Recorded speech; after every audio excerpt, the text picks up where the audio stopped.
Stand up, New York Giant fans. Super excited. A little bit of an impromptu stream. Was at work, got the stream up late, so probably people trickle in as we get going. But thank you to everybody for being here. I posted the link in the description below. Forgot to do that last time. I'm sure my mods will, if you could go in there, post the link throughout the stream. Excited to have Big Blue Banter back on the channel. We promised last week if the Giants won, we'd come back on. We talk about it. What's going on, boys? Doing well, Chris. Let me just start by saying this, though, Chris. I've heard a lot of your stand-ups. That wasn't my favorite, so I'm gonna try to amend that real quick. Look. Should I redo it? Can I redo it? It's divisional week, and that one sounded like I've been a hard day at work. I lost my voice yesterday. We gotta redo. Hold on. We gotta redo it. All right, I was gonna take my own chance at it. I was gonna take my own crack. Go ahead, you do it. You do it. Stand up. There you go. That was good. Much better than me. That? Much better than me. Little pizzazz in the up. Well done. I like it. And you didn't have the pause. You just went straight from the D to the up. Yeah. Just well done. I might have to integrate that into my stand-up. All right, good. What's going on, Nick? How you doing? I'm excellent. And Chris, I have to agree with Dan, though. Your stand-up was a little bit subpar. I'm glad Dan picked up the slack there. Good job, buddy. But it's all in good love. You've had some great stand-ups in your life. That wasn't your best stand-up, but I picked it up. You're not going to bat 1,000. You're a Mets fan, baseball fan. You're never going to bat 1,000. But say hello to everybody in the chat. What's going on, Davey? What's going on there, Jai? What's going on there, Michael? Yeah, I got the haircut a couple of days ago, Jai, and I couldn't find my Giant hat before I went live. So I'm like, all right, my hair doesn't look like a mess, so we'll go without the hat today. But really excited to jump on the pod today with you guys and recap what took place last week and take a look into what we got coming ahead against the Philadelphia Eagles. But let's start with the Vikings game. Let's start with both sides of the ball. Just give me your takeaways, guys, of what you saw coming out of this game.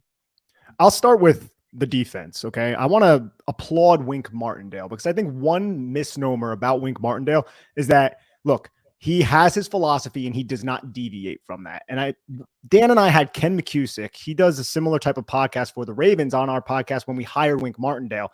And he said that was utter bullshit. And that's exactly the term that he used, that Wink Martindale doesn't deviate per game plan. And we saw that in this game, right? Like the Giants are a man coverage team at heart. They're a middle of the field closed team at heart. But against this Minnesota team, they ran quarters. They ran split safety looks, I think like 65% of their snaps. It was a complete deviation from what we know of Wink Martindale. Not to mention, he only blitzed 22% of the time rather than the 43.9% that he is a league leading blitz rate that he's done this entire 2022 Which season. We talked about that. We expected that going in. We didn't know the exact percentage, but we thought we were going to blitz a lot less frequently than we normally do in this game.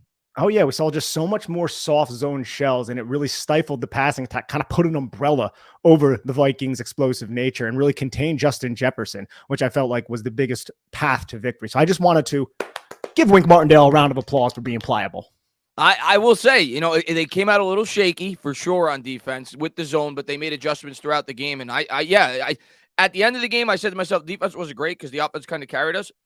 But when you really go back and think about it, the second half of that game, the defense actually played pretty good. And Dexter Lawrence was doing a damn good job in terms of getting interior pressure throughout basically the entirety of that game. Same thing with Leonard Williams, which we talked about. I mean, basically everything we said, I think, came to fruition. We said how they weren't going to blitz a whole lot. We talked about how, at least I did, and I think you guys agree with me, how TJ Hockenson was going to be featured in the passing game because we thought they would double Justin Jefferson. That happened. And we talked about how we thought Daniel Jones would do good. And, well, I would say he did a little bit better than good. Yeah, that's for sure. My big takeaways are on the offensive side of the ball. I want to start by saying it was music to my ears to just see this team come out in a game like this, a playoff game, everything on the line. And once they got that lead, they didn't just try to milk that lead. There were times earlier this season where I felt they got a little bit conservative lead. And I think a big reason for that is at that point, they didn't trust their offensive line and pass protection. They didn't really trust their pass game in general until they figured out basically a little bit in that Detroit game. And then later in that Washington game, they can actually lean on the pass. So now when they figure that out, they stayed aggressive. They stayed throwing on first down. They stayed trying to build a lead rather than milk a lead. And that was big for me. But I just love how they came out too on offense. It wasn't like a different game plan fully, but it was, look, we're going to lean on some of the things that we brought here. Brian Dable brought those deep crossers that you saw earlier in the game with the Yankee concept, like back-to-back hits. They hit one to Slayton on the first drive, then right again, 47 yards on the second drive. Like, what did that do later in the game? You saw examples of plays where Minnesota was really dropping guys into coverage, and they were playing really far off the ball because early in the game, they got attacked vertically with those routes, and Slayton hit it twice. And that opened so much up for the rest of the game. It was so cool to watch this offense be such a vertically challenging pass game for really the first time all season. You could point to the first Minnesota game, and there were some elements of that, but there was even more in this game. And that was something they did against Green Bay way back in London. They hit those deep crossers. And then for a while, we didn't really see it again. And I was kind of like, well, maybe that was just game plan specific. But for this one, they knew, like, playoffs on the line, everything's on the line. Let's be aggressive with this. And they were so aggressive in this game, and I love to see it. Yeah, and the thing that really, I mean, first off, the motion was off the charts. I think Justin talked about it when I went on their podcast. I think they ran 32% of the time they ran motion. On the year, it's 16% on average. So they doubled their yearly average in terms of pre-snap motion. But the one thing that really stood out to me in this game more so than anything else from an offensive standpoint, these guys are running wide open. And I know, like, Minnesota's defense isn't great, but I think some of that also goes to the scheme and getting these guys open. And Daniel Jones, I mean, what more can you say about him? I mean, quick decisions, whether it be running the ball, throwing the ball, everything was on target. He was 25 of 34, but I think the Giants had 3 drops. You think about the Darius Slayton drop. He would have had 350, 360 yards had these guys held on the ball with 70 yards rushing and not even close to committing a turnover. Like, that was one of the best playoff performances I've ever seen. And it was his debut start. Like, an insane performance by Daniel Jones. Completely. An absolute insane performance by Daniel Jones. And to the point on the motion, a lot of that was a product of the Giants employing 21 personnel, which was a great addition to this offensive approach. And a lot of people have been calling for that, right? We want to see more Matt Breida on the field. And look how I would say diverse this rushing attack was with the 21 personnel package. It's something that the Giants kind of reserved for the playoffs, and it was a huge part of what they did in Minnesota. So using Matt Breida or Saquon Barkley in jet motion definitely helped that. But in terms of Daniel Jones, man, you're right. He was efficient. He was quick. He trusted his reads. And anytime he's confirmed man covered, what did he do? He ran. That is one of his biggest weapons. You have to lean on your legs. And I feel like this coaching staff is putting him in such a great position and put a lot of trust in him to do so. And that's why he's cranking out these 70+ yard rushing games. Like, he's a true dual threat quarterback right now. Yeah, he's become that for sure. He has. And I want to give a little credit and one more shout out to, I don't know who it is. Let's say Kafka or Dable. It doesn't really matter at this point. I think they both work together. But, you know, when I'm listening to this week, I was listening to Greg Cassell and Fran Duffy on their Eagles podcast. And those, to me, Greg Cassell is the legit GOAT of game film analysis. Like, if I'm coming to anyone for game film stuff, I'm going to him. And Duffy's good as well. And I just love to hear them break down the brilliance of some of the 2 play calls they love. The first one that Nick, actually you called out even before I heard them call it out on the podcast. So shout out to you. The touchdown to Hodgins, that little pre-snap motion that they use, that, and then they have the corner who's on Hodgins and outside leverage. And it's like, all you have to do is run that skinny post, and a corner from outside leverage is not going to beat him to that point. It's an easy pitch and catch, and Jones just drives the football in touchdown. And then obviously the play that I love, the best play call I thought of the day, and we went over it on our podcast as well, which was the play where Saquon Barkley kind of leaks out over the middle of the field from inside, instead of kind of doing what he normally does, which is like run that flare, and then he kind of takes the defender out, and sometimes they throw the quick game. He comes out over the middle and runs that little out, and at that point you have all the traffic working over the middle of the field with the other receivers. It's really impossible for that linebacker to stay with him. We know it's Saquon Barkley, and what does that lead to? Like a 26-yard gain. And they broke down both those 2 plays, the intricacies of both of them and the brilliance from a play design standpoint of both of those plays. And it was just music to my ears, man, because we spent so much time last season talking about Jason Garrett's offense, and we're watching it on film, and there's just not enough intricacies to it. There's really none of that. Like, I didn't really hear anyone opine on the Giants and break down game film of the Giants and be like, well, you know what? Jason Garrett ran this really cool play here, and like, look at what happened with this player and this player and the motion. It just really didn't happen at all for 2 straight years, and now we're getting it on such a consistent basis. It's great stuff. And the importance about that Barkley play, too, is they ran it to the trip side. So that means that you have 3 wide receivers crossing over the middle of the field. There's no way the linebacker is going to be able to match that. You have to push it, but all of those players are engaged with those receivers. It's just there's a simplicity to it, right, from a football standpoint, but it's also just so brilliant. And that's one of the things I love so much about that. Just create traffic and put that defender into a bind and allow Saquon Barkley to get into space. Because when Barkley's in space, bye-bye. The guy is fantastic. Dude, and I know he only had 9 carries, but he did a hell of a lot with those 9 carries, and he did a hell of a lot with the catches that he received as well. And the way that they used him, this was kind of the way that I envisioned that they would use him this year. Not that I thought he'd have 9 carries, but I thought they'd use him more like an Alvin Kamara type running back this year. And you've really started to see them do that now. The last 3-4 weeks of the regular season, he had 10 targets against Minnesota. I think the first time they played, I think he had 8 targets against the Colts. And this game, obviously, he was heavily utilized. But the more important thing, I think we talked about this last time, his average yards per catch was significantly higher than it was in the previous weeks when we talked about how he was only averaging 5 or 6 yards a catch. He averaged almost 12 yards a catch in this game. He had 5 catches, I think, for 60 yards. I think he averaged about 12 yards a catch. So he was making big plays in the passing game.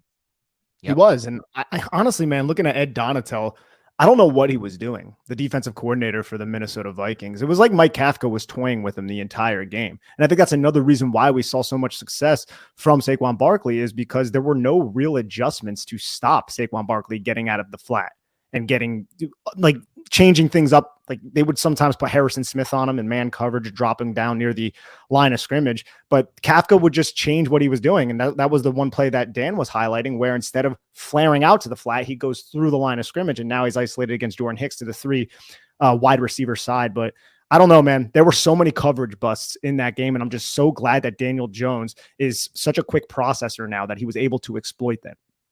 Yeah. Tremendous job. Tremendous job by Daniel Jones. Philip says, fun fact, flot is the Danish word for good. You could say Cordell is playing very flot.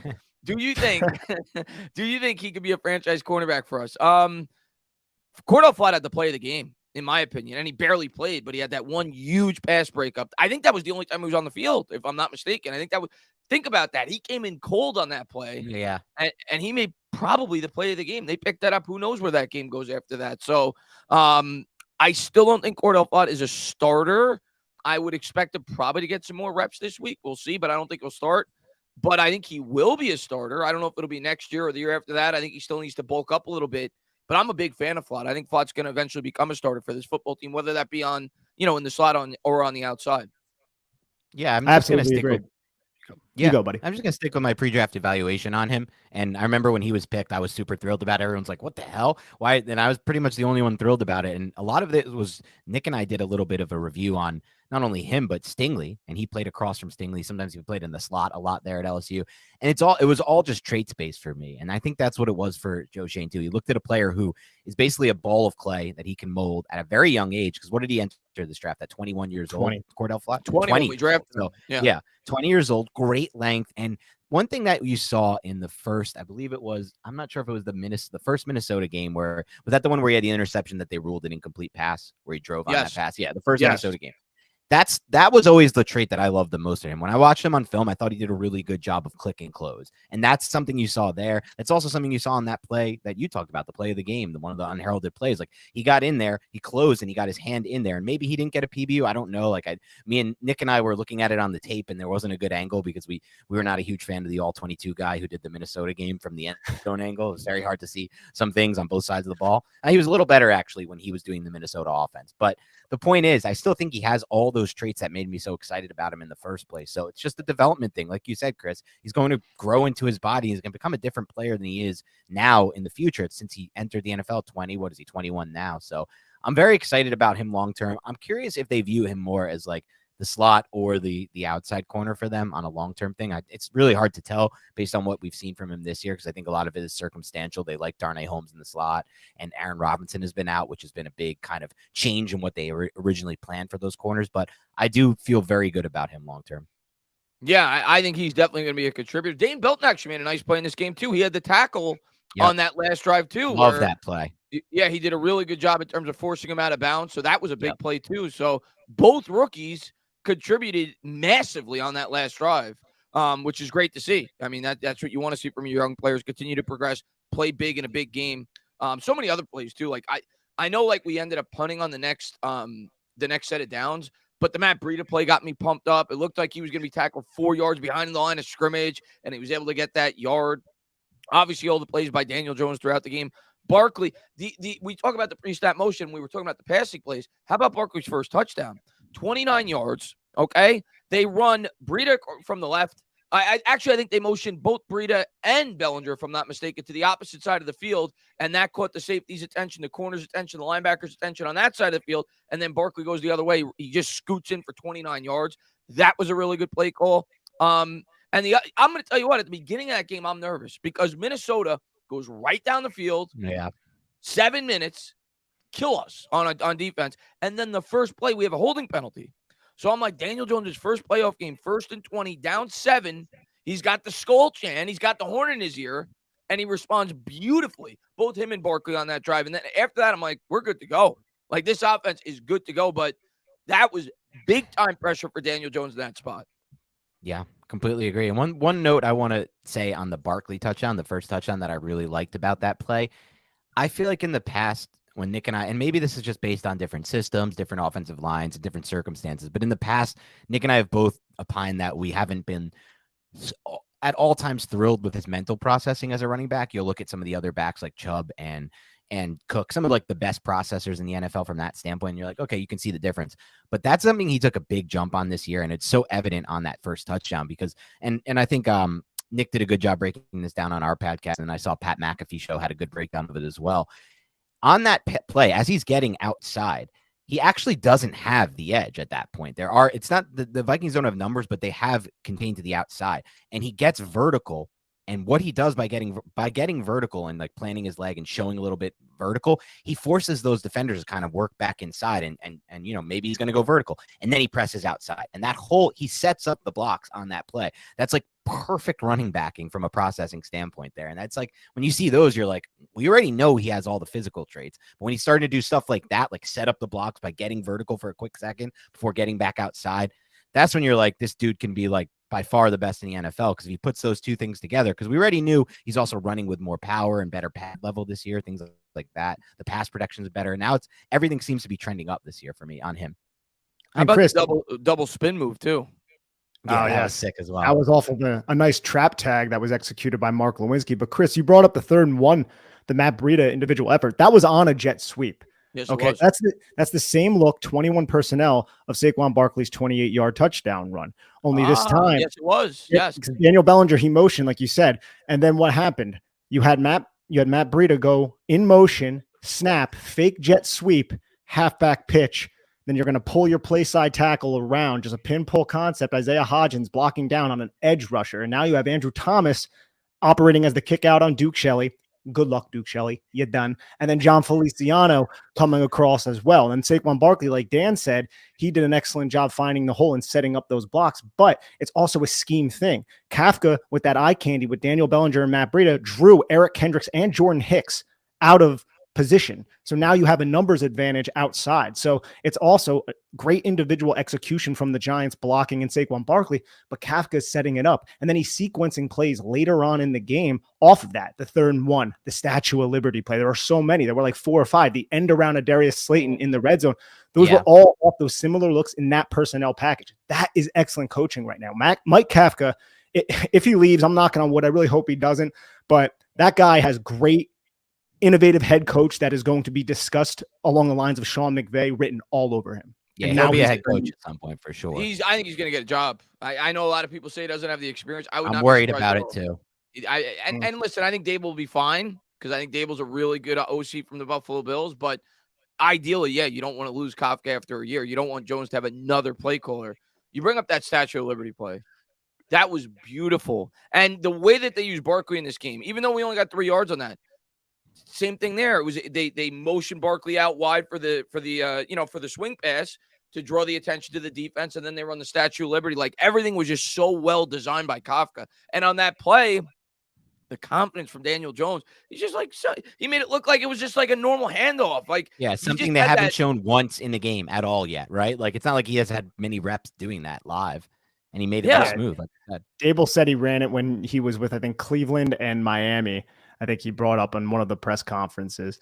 But another play too was the handoff power to the wing back underneath, where he faked the pitch to Saquon Barkley and then handed it off underneath to Matt Breida. And that play would have been a huge, impactful play if Zadarius Smith just didn't read it so damn well, because he just read it really well, and then he crashed down from the backside. But that's just another play out of that package that was or could have been successful.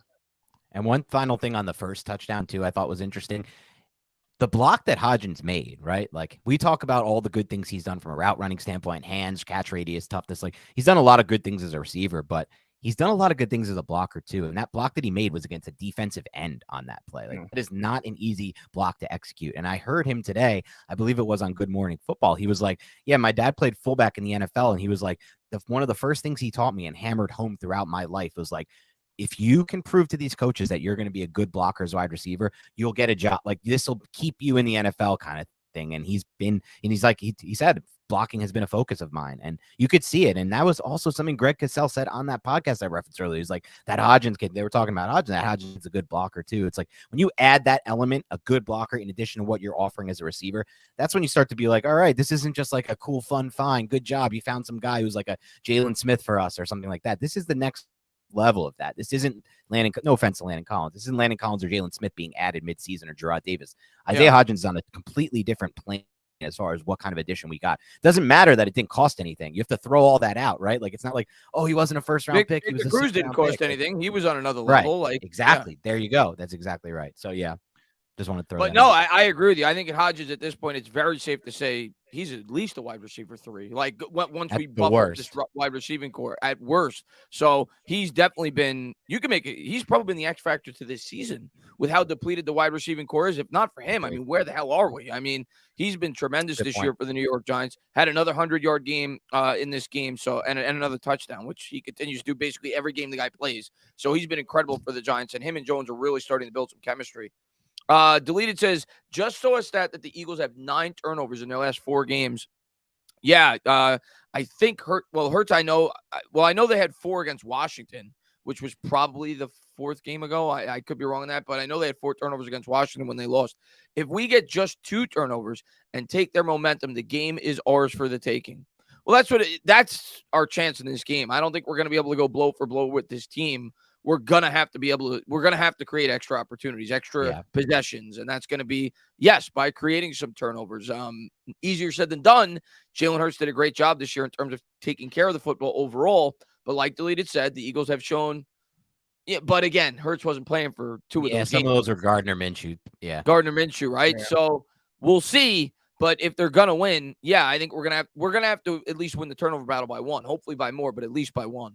And that Washington game was week 10. Yeah, go ahead, Nick. Sorry. Oh, that was a while ago. Yeah, it was a little bit ago. They had 4 turnovers. What, Nick? What was week 10? The Washington game where they had the 4 turnovers in the game. That was week 10. But you're right. Turning the football over, and I also think really important, is forcing those field goals when they're down in the red area like the Giants did in week 18. Yeah, for sure. For sure. It's a different system, obviously. That was Patrick Graham. But last year, the Giants, and they didn't have A.J. Brown. I understand all those things. But last year, the Giants had a really good game plan against Hurts, and they did a great job. And there was even a situation where they had like a single high safety look, which they run a lot more of this year, cover 1. And by the way, I think we're going to get back to seeing a lot of cover 1 in this game from Wink Martindale, and a lot of like more pressure packages, guys on the line of scrimmage, 1 safety in the middle of the field, just because of the different matchup here. And it's not like you can focus in on Jefferson. You got 2 guys on the outside now, Smith and Brown, but he had a great play, McKinney, out of one of those looks where he intercepted Jalen Hurts around the midfield. Jalen Hurts thought he had a go ball, and McKinney beat him. That was an offensive pass interference, by the way. On that play, which one are you talking? I'm talking about. Maybe I'm talking about another play. There was a play where McKinney was going to have an interception, and he got. They didn't call it. It should have been an offensive pass interference. Is that against Justin Jefferson? Yeah, it was against Jefferson. It was against Jefferson. I'm talking about last season when the Giants beat the Eagles. I'm sorry. Yeah, no worries. But I'm saying, I know it's a different system, Patrick Graham, different personnel, but they beat him like 13-7. They shut down Jalen Hurts, and McKinney had a really good interception from that single high look where he picked him off at midfield. And that was one where like that when I'm thinking about could the Giants win this game, it's one of those kind of plays could be the difference. I mean, listen, I think if we're gonna win, I think it's going to come down to Dexter Lawrence getting pressure on the quarterback and forcing Jalen Hurts to make a mistake. That's what I think it's going to come down to, which is much easier said than done because Kelsey, is a I know. monster. Sucks. It's the one tough matchup for Lawrence literally all year. Everyone else he's dominated. I watched that. I rewatched that tape recently. Yeah. And I'll say this, Kelsey's amazing, right? And even one-on-one, he can win some of those reps against Dexter Lawrence. But there were so many sets of eyes on Dexter Lawrence in that game. There was guard, center help. A lot of times he was double teamed because opposite of Dexter Lawrence in that game was Henry Mondo and Ryder Anderson because Leonard Williams did not play. So that is the X factor. Leonard Williams being active and Leonard Williams feasting on one-on-one matchups, which can hopefully free up Dexter Lawrence. But I do think that's another reason why we might see 7 guys crowding the line of scrimmage. It's going to be risky and it's not going to be all the time. But when you do that, that forces one-on-one matchups. And I think Dexter Lawrence can get the best of somebody, even as talented and as skilled as Jason Kelsey here and there, just because they're both high-level elite players. But Leonard Williams, that is such a big addition to that defensive line and the Giants' chances to winning. You know who else didn't play in that game? Adore Jackson. And McKinney, right? Yep, and McKinney. Yeah, so that's a big deal. I mean, you could argue that those are two of our 3 or 4 most important. The 3 guys we just mentioned, you could argue are 3 of our top 4 or 5 defensive players. And no offense to Julian Love or anything, but McKinney's not giving up that same touchdown that Julian Love gave up in that game to Devontae Smith on that third down call. And that really was the difference in that game. I'm not saying it was the difference like, oh my God, the Giants would have won the game. It doesn't happen, but it opened up and blew open that game and changed the whole really feel for that entire game. Yeah. I think we're going to play a close game. I'm really interested to get your guys' take throughout the stream, but I think it's going to be a close game. I know a lot of Eagles fans may not think that. Maybe some Giants fans don't think that. I'm pretty confident going into this game that it's going to be at least close. And we'll talk about it. Ayub says, he hates Daniel Jones. Did I miss the DJ Gawk session? Oh, we already Gawk, but I'm sure we're going to Gawk throughout the stream because he's earned the Gawk. So, Ayub, man, thanks for being here, buddy. How could you not Gawk over Daniel Jones the way that he's played this year, specifically over the last 4 or 5 games? He's been terrific. Let's see what we got. Gavin says, can we name one big game Jalen Hurts has won? No. That's a good question. Not yet. He doesn't have a playoff. Minnesota. I wouldn't call that a big game, but they blew out the Vikings. And it was early in the year, too. Yeah. I mean, this entire season, he only has 1 loss this year, and that was the Washington. Oh, he's been incredible this year. Yeah, he's I don't want to sell Jalen Hurts short, but he doesn't have a playoff win. The Giants quarterback does have a playoff win. But I'm not going into this thinking that Jalen Hurts is going to be a liability, but I do think you need to get pressure on him, and I do think you need to hit him. And I'm very curious. I know he's not on the injury report right now, but how healthy is he? Right? Like that shoulder, he takes one big pop. That thing, they could get re-injured. It could be sore, and it could deter him from running. So that's going to be a big storyline heading into this game. People listening may think I'm being like too cruel and too violent. If I'm Wink Martindale, I'm going after that shoulder. I'm not saying I'm trying to hurt the guy, but I'm trying to make him feel where he's been hurt. I'm saying hit this guy hard and try to disrupt him in this football game. That's football right there. It's a very physical, it's a very violent game. You got to take advantage of what you can. Everybody always like, oh, is that like Bounty Gate? It's like, no, it's not Bounty Gate. It's just freaking football. Like, even if he didn't have a shoulder injury, guess what you're going to want to do? Especially for someone who takes the liberties to rush so much. You're going to freaking hit him. So that's going to be top-notch number 1 on the Giants list right there. Yeah, you got to try to get him off his game for sure. I think the Giants are going to do it. I think they're going to at least try to do it. I think they're going to blitz early on and try to rough him up a little bit and see how he responds. Mm-hmm. Albin says the game comes down to who's going to win in the trenches. If we can't block their defensive line and if we can't get the Hurts, it will be a long day. Of course. Let me ask you guys, if you were Wink going into this game, because this is a different animal. With Cousins, he's a pocket passer. He's not a guy that's going to beat you with his legs. He's not really going to improvise. You more so worried about Jefferson, and the playmakers, Hawkins, and so on and so forth. But Hurts is a playmaker in himself. So, and he's got 2 dominant wide receivers on the outside. So, how would you go about defending this Eagles offense if you were Wink Martindale? You can go first, Nick. All right. I mean, I wrote a whole piece on this that should be dropping here shortly. I think you need to be flexible. I think you need to change your coverages up on the back end. I don't think it should be a situation where you're doing one thing because it's a very difficult assignment to defend to go up against this offense. Because like Dan mentioned earlier, you have A.J. Brown. That's your Justin Jefferson, if you will. But then you have Devonta Smith, who is far more talented than Adam Thielen and KJ Osborne. And then Dallas Goedert and TJ Hawkinson, that's a wash. So I think you're going to, in man coverage situations, use Xavier McKinney in a similar manner that Wink Martindale used him against TJ Hawkinson. I think that worked in the second half a little bit, right? So I think you're going to see some of that, but that's only in man coverage. I don't think you can put an umbrella over that offense like you did against Minnesota. And what I mean by that is allocate so many guys to quarters coverages and all these split safety looks because they can run the football. They rushed for 253 yards in week, what was that, 14 against the New York Giants. That is a lot. And Jalen Hurts, if he is fully back from that, you have to keep contained on him. So I don't really want our edge rushers fully committing up the pass rushing arc and leaving wide open B gaps if you don't have a quarterback spot.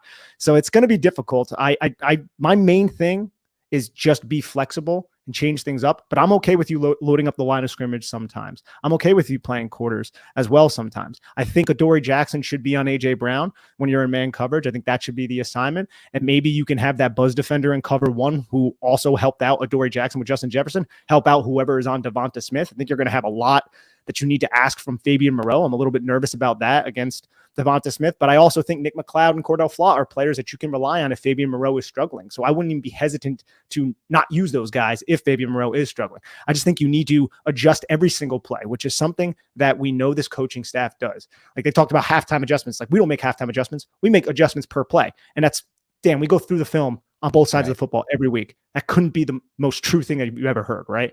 So just be very flexible. It's so true. Yeah, that's been the greatest thing about this coaching staff. I look at this matchup and I'm thinking in my head, one of the things the Eagles have been able to do so well in the passing game is that a lot of what they've been able to create has been on the outside, not over the middle of the field, which makes them so hard to defend. It's much easier to defend a team that's winning in the passing game over the middle of the field than the outside. So I almost think back to, and I'm curious to get your take on it. I haven't brought this up to you, Nick, and I'm curious to get both of your takes on this. I think back to the Bears game way earlier in the season, and Wink Martindale's plan against the Bears in that game. And it was very aggressive. There was a lot of guys on the line of scrimmage. There's a lot of single high, mostly cover one. There were cross dog blitzes, which I think I would love to see Wink Martindale use a cross dog blitz in this game against Jalen Hurts. To me, that's one of the, and it's tough because you got Kelsey in there, but to me, that's one of the things they can do, blitz him up the middle rather than, like Nick said, around the edge. You don't want to lose contain. One of the biggest reasons the Vikings lost that game is because they had their edge rushers just shooting up around the edge from such wide stances over and over and over again. And Dan Jones is like, F this, you're going to keep doing this. I'm just going to literally run into that gap you provided me. We cannot do that for Jalen Hurts. The Giants will lose this game if they do that. But at the same time, if they sit back, like Nick said, and play an umbrella, like he said, with split safety looks, you know what's going to happen? Those receivers. Guaranteed. What'd you say? Those receivers will tear us apart. No, what I'm worried about, it's not even that. I just think this is a totally different animal in the run game. The Vikings are running zone run game. Like the Giants can stop a zone run. The Giants didn't really give up that much in the run game against the Vikings, despite allocating like zero resources to stopping the run. They basically just relied on the guys they have. But that's not going to work against the Eagles. The Eagles are going to run power and gap. The Eagles are going to run all different kinds of concepts on the edge that are going to crush the Giants, because not only the Eagles have a much better offensive line than the Vikings, they do what the Giants can't stop in the run game. That's power and gap concepts. And they do it over and over, and they will be willing to do it because they've practiced it this year, unlike the Vikings, who weren't going to come in cold and just start running power and gap stuff with pullers. The Eagles can do that. So I think the first thing you got to do in this game is stop the run, believe it or not, even though you do have those two receivers to worry about, because if they don't do that, it's going to be a long day. It's lights out. Yeah. With those weapons. And then you got to worry about Hurts as a runner. It's going to be interesting to see what they try to do in terms of how, because it is a multifaceted defense. And if you dedicate so much attention to the wide receivers and the weapons, that's going to leave wide open running lanes for Jalen Hurts, which is why it's going to be so imperative, like you said, for them to set the edge, not overcommit. And I think the most important thing is interior pressure. Interior pressure. Get Jalen Hurts off his game, but you have to, like you said, you have to set the edge, because if Kayvon Thibodeau overcommits, much like you said the Vikings did, he's just going to run right through that hole, and he's going to pick up those 10 yards and just keep trucking down the field. So we have to stay disciplined.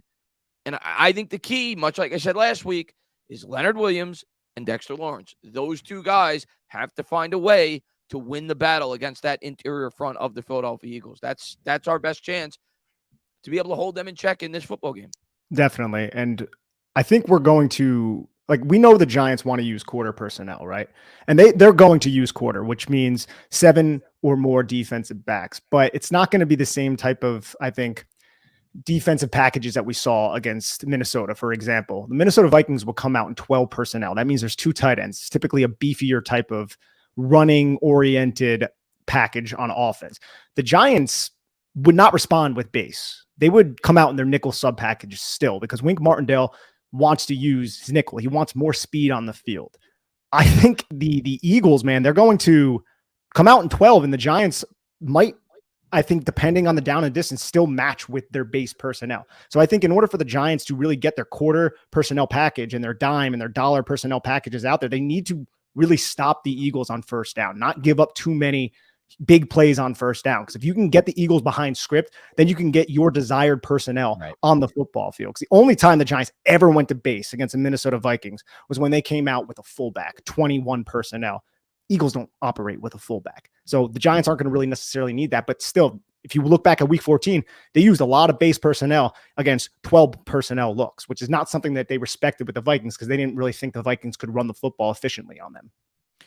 That's the key. I mean, that's the key every week, but especially against a team like this, if they get into 3rd and 2s, they get into 3rd and 3s, they get into 2nd and 5s, like it's going to be impossible to defend this team between Jalen Hurts' running ability. If they could get in predictable situations, 3rd and 8s, 3rd and 7s or longer, that's when the blitz could be effective. That's when Jalen Hurts maybe panics if you could disrupt him, right? If you could, disguise it well, and he doesn't see where it's coming from. Maybe he fumbles the ball. Maybe he throws the ball quicker than he intends to, and you could create some turnovers. So especially against a team like this, we have got to stay away from those 3rd and 2s, those 2nd and 4s. We've got to win first down. We've got to win first down. It's not going to happen every set of, every set of downs, every drive, but we've got to get them in 3rd and 6, 3rd and 7, 3rd and 8. That's our chance, I think, to win this football game. If they're getting 7 yards at a chunk on first down, we're going to be in a world of hurt. And Tana, one X factor, which is so unlikely, is Jarrad Davis if he dresses in this game. If the Giants thought he did a good enough job to earn a roster spot and earn snaps over Micah McFadden, I think that is one X factor, because we haven't seen a power gap team yet operate with Jarrad Davis in the lineup. Can he fit that better than the other linebackers? Now, I'm a little dubious just because watching Jarrad Davis tape in Detroit, it really wasn't that great of an experience, if I'm going to be honest, but it's still something different that we haven't seen yet this season, because basically every game he's played in, it was more zone oriented teams. And when he played in week 18, it was against an Eagles team that was not running the offense that they're going to be running in this game. And I think one thing that could benefit the Giants, to be honest, just from watching enough Eagles this year, is just, I want to call it coaching hubris from Sirianni, because there is going to be opportunities for him to run the ball. And he is not, they've been a very pass heavy team and a pass first team. That's kind of been his MO always as a coach. And that could help the Giants in this game. Like, there was that stretch last year toward the end of the season where they were run heavy, but not since they've gotten AJ Brown. It's changed. And I almost feel like, to me, it's like, yes, you have AJ Brown and Devontae Smith, but I feel more confident when the Eagles are going to be passing the ball than when they're going to run the ball, because I don't know if you can even commit enough resources as the Giants, or the better, bring your base personnel, whatever it is, to stop their run. I don't think the Giants have an answer to stop the Eagles. I agree with you. Until they upgrade the personnel at linebacker, they won't be able to stop any of these power gap teams that have good offensive linemen that can run block. So when they pass, it's almost like a win for the Giants to me. And that's so counterintuitive to what I believe about football in general. I believe you pass to open up the run, not the opposite way around. But in this matchup, I don't see an answer for the Giants' run defense. So I'm just hoping they throw the ball in spots where they could run the ball. I agree with you. I want them to get past that, because that gives us the opportunity to potentially create turnovers. That's our best shot to win this game. And we've, like you said, we've struggled against teams similar to this. You think about the Jaguars. I think they kind of run this, the type of run scheme you're talking about as well. Travis Etienne breaks that big. Like, we've struggled against teams like this year. So, I agree with you. I want them. I'm inviting them to throw the football. Please throw the football. And if you beat us with your guys, you beat us with your guys. Marco says, imagine we play the Super Bowl last play. Shep, I don't think he can. I mean, he's obviously hurt, but even if he was, I think he's out for the year, so he can't. But maybe he's back next year. That'd be cool. And I hope he is. I hope he's back on a vet minimum. I think he's a guy that's well respected in the locker room, and I love Shep. It's just, unfortunately, the guy's always hurt. I really hope he's back next year, and I think he will be, actually. Yeah, on a vet min. I agree with you. Hester says, saw Warner's new vid on DJ. I know top quarterbacks miss layup passes too, but make up for it with great throws, runs. You guys watch it. Does it change your mind about DJ? I have not watched it. I haven't I- seen it. No. No, I haven't seen it either. And Hester, what do you mean by does it change your mind about DJ? In what manner? Yeah. DJ was Which way does it? incredible. Yeah. Which way Like- is it going? Is he praising him in the video, or is it the opposite? We don't know because we haven't How seen the could you video. not praise DJ off that performance? Like, Well, Warner has been very harsh on Daniel. I know he Jones, has. Yeah. I know. And I I'll don't know also say, and I think Daniel Jones, like I'm very happy with him. But as Dan and I have said on the podcast, and I believe it to be true, that defense had, I don't even know how many coverage busts. There were a bunch of coverage busts, but it's on bad, Daniel bad, Jones yeah. to exploit that. That's not a Daniel Jones knock. It's on Daniel Jones to Right. exploit it. If we have any knock on Daniel Jones, if there is any knock on Daniel Jones, it's just his lack of throwing it deep, which he did twice in 2 games this season, I think more than 5 times, which was both against Ed Donatel's defense, ironically enough. But Dan and I talk about this a lot on the podcast. It's not that he can't. He has all of the ability to do it. It's just, I don't know what the coaching point is or what exactly is going on there. There have been opportunities this season that Daniel Jones didn't pull the trigger, but I think that's very correctable. And maybe with confidence, it will be corrected because he has all the physical traits that you need in a quarterback. And And I for- think he's starting to build that confidence. I really do. I think you're starting to see it. That's been the key difference for me. He was so confident and composed in that first playoff game, and I think for Nick and I, and this goes against kind of this is a bit contrarian to what most people think. I think if we start to see those shot plays connected on, because there are plays on tape. If Warner is bringing up the layups that Daniel Jones is not throwing or whatever, these deep passes, I understand where he's coming from, but I don't actually think the wide receiver upgrade changes that. I think what Nick said, as Daniel Jones gets more comfortable in the system, that's when those plays start to happen. It's not a receiver issue. Those guys have been open on these routes. It's not like, oh my God, if we just had a receiver and if he just had confidence in his receiver, it's more so what we don't know. What Nick said, is it a coaching point, right? Are the coaches saying, don't even worry about taking those shots. Make sure you take the underneath thing that you can definitely get that we've schemed up because that means there's no chance of an interception. And I remember Daniel Jones even said something like that earlier this year, like 2 weeks ago in a presser. He's like, one of the biggest changes in my game and improvements is I learned that you don't always have to think big. Like sometimes you can just take what the defense is giving to you. And that's been a great reason why the Giants have found a lot of success too. So if that's what he's talking about, Warner, I don't know, but maybe that's something that we can see with more time. And I think something interesting that I wanted to bring up about Daniel Jones and just a lot of what people criticize or whatever about him not making these throws. If you guys watch the quarterback school with JT O'Sullivan, I don't know if you've seen that. Have you seen Nick? I didn't see it I know recently, but JT. I have watched it before. He's good. He Yeah. did a Daniel Jones video today, and I thought he did. one thing that stood out about that video that really is like percolating in my mind is because he played the quarterback position. That's why there was a play late in the game, or not even late in the game. At some point, you guys might remember, I think it was like a 3rd and 1 or a 3rd and 2 where Jones dropped back and then he ran around to the right and picked up the first down with his legs. On that play, Isaiah Hodgins was wide open on the left side, on the other side. And Nick and I, when we broke down the film, like, oh, look, Isaiah Hodgins is wide open. He didn't see it. He didn't throw it. But JT O'Sullivan, the way he described that as bad luck. And that was really interesting to me. It wasn't bad read or he should have processed or he shouldn't have. He said bad luck. He's like, the luck factor is this quick game and he's looking right from the start. It's kind of just bad luck that this receiver got open on the left side rather than the right side. If he's open on the right side where Daniel Jones takes the look. That's his read. Yeah. That's the read, and he's going to see it, and he's going to throw it. But instead, he sees what he doesn't like on the right side, and he knows he can get it with his legs. So I think a lot of the time when you see these receivers open, we just don't really fully know if it's bad luck, as JT O'Sullivan said on that play, a guy who's played the quarterback position, or if it's, bad read or misread. That's the thing I can't stand when I'm not saying you, because I think you do both you guys do a great job with film breakdowns. But that's the thing I can't stand sometimes when I'll go on Twitter and I see people do these film breakdowns. And they complain, oh, look, this guy was open. But then you see Jones is looking to the right. And you're like, well, Jones's first read was Richie James. It wasn't Darius Slayton. And Richie James was open. So, like, you also have to factor that in, right? If his first read is a specific receiver, if he's open, he's going to throw it to him. Yes. And there are times where it's worth criticizing. Like, I think what Brett Coleman did a couple weeks ago, people went nuts about Giants fans when he was talking about the Colts example, where Jones threw that little out to Hodgins in the corner out of the cover 2, sat on it and drove on him. That is a fair criticism. Like, Jones needs to be able to process this and understand that corner in that spot, in that cover 2, is going to drive on that route, and you have the open vertical.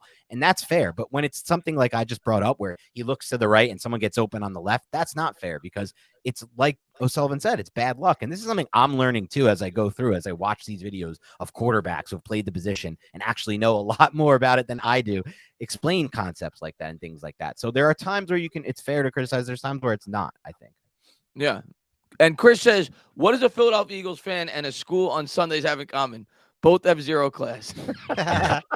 Well Dude, done. I'm so mad the Eagles won that Super Bowl a couple years ago because forever I was just using the same exact, for always the same joke. Hey, look closely as I display the Eagles trophy case. That was one of them. And then it was obviously the what does an Eagles fan do when he wins the Super Bowl? Turn off the PlayStation. Those were go-tos for me. I was ripping them, and I never let them go. And then, of course, they won that Super Bowl. It's almost as Before we good get as to the next question, I wanted to bring this up to Nick. This made me think of this, Chris. Okay. We talked about this last night.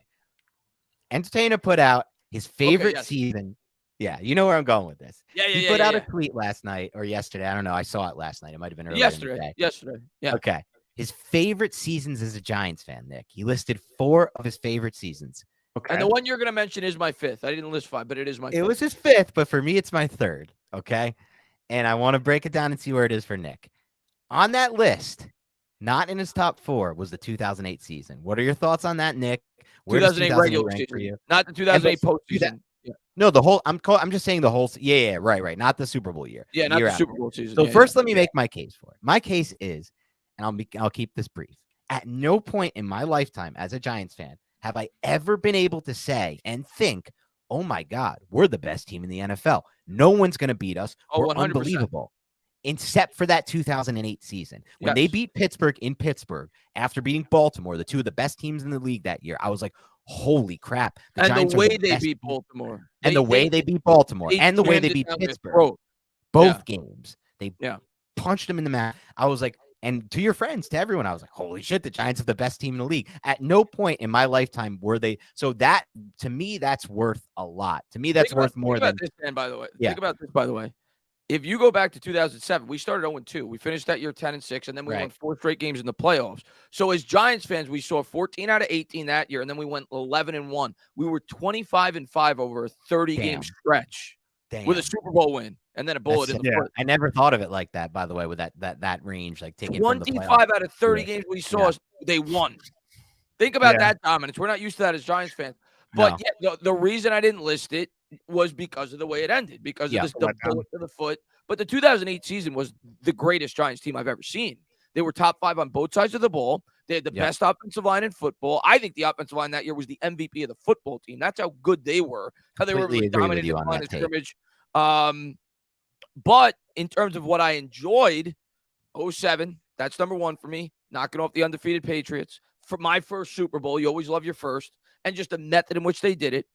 11, obviously, incredible. Same thing, similar run.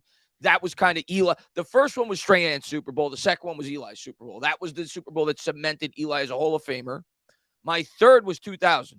That was my first season where I'm like, I was already a Giants fan, but that was like my first, like I'm in love with this team. Yeah. Tiki Barber, Kerry Collins, Ike Hilliard, Amani Sean Jr., Payton calling the offense. Sean Payton, John Fox, defensive coordinator. Yeah. That was my first team. That Michael Barrow, middle linebacker. We go on for Mike Barrow. Greg Camella. That was my first Giants team that I fell in love with. So that's 3 for me. And then I listed this one as 4. And I said in the tweet that if they won the Super Bowl, which we have a long ways to go, they would be my number 1 Giants team of all time. And the reason I say that, there's factors.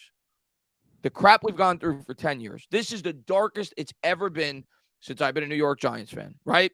The fact that it's the first year of a new regime and the fact that the expectations were by most people going into the year that this was a 5-win team. If they were able to overcome all of that, I'm not saying it's the best team because it's far from that.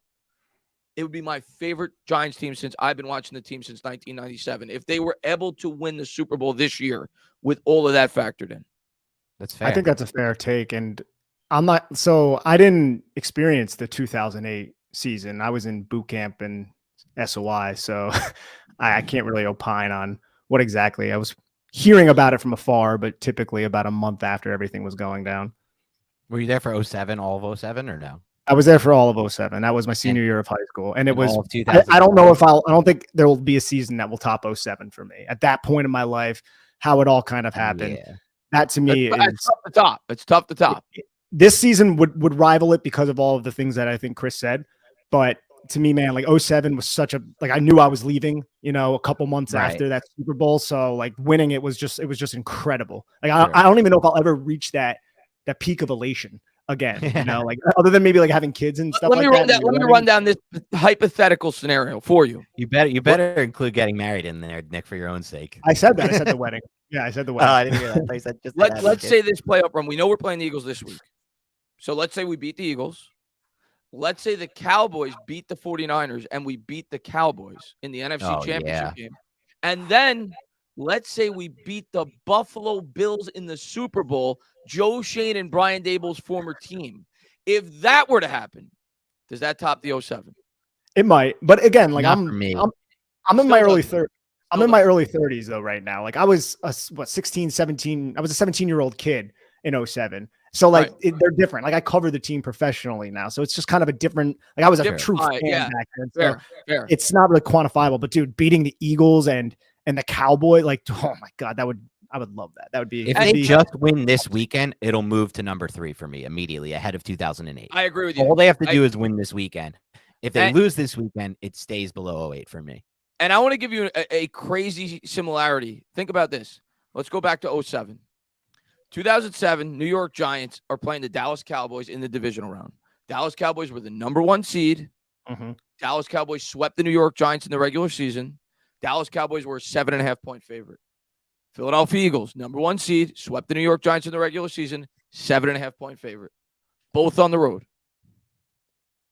How many Pro Bowlers do the Eagles have? How about the Cowboys have like 13 or something crazy that year? Cowboys were stacked that year. They were called the baby Patriots that year, the NFC Patriots. And what about the 08 comparison? Eagles 6 seed, beat a 3 seed, come into the Giants, a little bit banged up. The Giants, not quite what they were during the regular season. The Eagles beat them. Now Giants 6 seed, beat the 3 seed, come into the Eagles, now a little bit more banged up than they were. Giants are hot. The Eagles are not. Right. So there's similarity. Yeah, it's just I like history, and it just gives you more hope going into the game. For sure. And Ayub says this isn't Cousins. Hurts is the MVP. It's an L-Boys. He's not the MVP. I don't think. MVP for me has got to be Mahomes. And number 2 is probably Joe Burrow. He's probably 3. But he's not the MVP. But he's definitely more dangerous than Kirk Cousins. I'll agree with you on that. That's fair. Yeah, 100%. I have Mahomes as a lock MVP. Oh, has to be. Has to be. Stud. Bill, thank you so much, man. He says, seems like a battle between the Giants' defensive line and the Eagles' offensive line is what decides this game. Giants must have Aziz. He's still questionable. Supposedly he's a full go of practice, but we'll see. He only had 6 snaps this past week, guys. Yeah. And KT joining Dex and Leo's best effort for 60 minutes to win this. I doubt Hurts has the talent to succeed consistently behind a crappy O-line. Problem is he does not have a crappy O-line. Yeah. Unfortunately. He's got one of the best. And Lane Johnson, I think, is playing by all accounts. I know he's been banged up, but he's got one of the best. So I don't think our defensive line is going to manhandle them. But I do think we may be able to create some opportunities and get pressure on Jalen Hurts. I don't think we're going to manhandle him start to finish. But I do think we have a good enough defensive coordinator and good enough players at those positions that they could occasionally create pressure on Jalen Hurts. And when they do create that pressure, you need to execute and you need to sack him, because there have been times where Jalen Hurts, he gets a free rusher in on him and he makes one move and then he's just gone. Once those opportunities present themselves, you need to execute if you're the New York Giants, because Wink will scheme it up. And there's actually one really funny comment from Chris Balserio, which I 100% agree with. Tana, I want to get your opinion on this. And what it's Dan, take that green shirt off. I thought you were an Eagles fan. What were you thinking wearing a green shirt into this live stream, buddy? That's actually a good point. This is the actually, now that he mentions it, you literally have wings on the shirt too. I know, this is not great. This is not look, it's the basketball shirt. For those of you who have played in the New York leagues, the urban leagues, look. By the way, I maybe the number will be better on the back. Who am I wearing? I think this is my 23. Yeah, it's my 23. So. Okay. I agree with that though. Look, this wasn't a great call. I should maybe look one of my subscribers actually made this shirt, and I'm gonna promote it on another stream. But okay, it dimes on the back. He gave it to me, mailed it to me, and then on the front it says no O-line, which I don't think is true. The O-line's gotten better. No Galladay, no Shepard, no Wandell, no problem. And then it says dimes on the back. I like That's creative. Nice. I want to say one thing about what Bill said earlier, because he brought in, and I think he's onto something in the sense that, and we know this is not where I'm not breaking any ground here, but you win football by winning in the trenches. But I actually think the X factor in this game is the opposite of what he said. To me, it's the Giants O line versus the Eagles D line. I think early in this game, the Giants are going to give Evan Neal a chance to be okay. They're just going to play. They're going to be like, look, we want to run our offense. We can't afford to have extra guys allocated toward helping you out. Let's see how it goes. And that's the period of time that's going to decide this game. And that's going to be tough. It's going to, but that's the only way to win. They cannot afford to allocate resources to helping him if they want to run this offense. And so if during that time he checks out and he does a good job against like Hassan Reddick, who destroyed him in week 14, Hassan Reddick just made him his bitch, to be completely honest, unfortunately. If he does well against him in that time and whoever they put out there on the edge, they're going to mix it up. That's going to change the entire game because that means the Giants can run the offense they want to run. If not, and it's a liability and we're getting drives killed because of it, that's when I start to worry because then I'm like, all right, what are we even going to do? We're going to use a tight end to chip. We're going to do all these different things that impact what we want. Yeah, I agree with you. Do. If we have to go back to that offense we were running the first 5, 6 weeks, 7 weeks where we were running 2 tight end personnel to help block, yes, it gives your quarterback some time to throw, but it limits the guys that are going out to run routes. So it completely limits this offense. So I think the biggest reason why this offensive line has looked better is because of Daniel Jones. And because I think his sensing of the pressure, he is so alert, he just takes off and he runs as soon as he sees the hole. And if that happens in this game, maybe even if Neal struggles a bit, if he doesn't have extra help, Jones could see that hole and just take off and run with it on his side of, say, Hassan Reddick overcommits and breaks the edge. And we'll see if we could try to hide some of our holes because I don't think Evan Neal is going to be able to hold up the entire game going up against this pass rush. This team had 70 sacks this year. Yeah. I mean, they got 4 guys with double-digit sacks. But I agree with you. For the most part, they have to continue to do what they've done the last 4 or 5 weeks if they want an opportunity to win this football game. And Josh Sweat, I think, is going to be back. And Chris, I don't know, man. This is it's going to be interesting. I think something that you said though, bro, is very true. And that's how much Daniel Jones has improved in the pocket, sensing the pressure. Like even the little subtleties of him stepping up, shifting to one side, and then obviously the more apparent things like him using his legs and evading the pocket and picking up first downs with his legs. That's all well and good. But just watching him maneuver in the pocket, I feel like it's almost night and day from what we've seen in previous years. And that's just a sense of comfortability because the line even within this year, he's gotten so much better. Yeah, definitely. I mean, the quick passing game helps that as well because the football is coming out of his hands very fast. And I think we touched on this at the top of the show with Isaiah Hodgins. Like that addition is so key because now the Giants can effectively run 11 personnel, which allows you to operate out of the quick game in the manner that Brian Daboll and Mike Kafka want to. So if there is like an unsung hero on this team, which I think he's starting to be sung, I don't really know if that's a way you phrase this, but it's Isaiah Hodgins, man. Like that addition is so key. Everyone was talking about, Joe Sheen needs to go and trade for this. He needs to do that. Oh, he traded Kadarius Toney. It's the end of the world.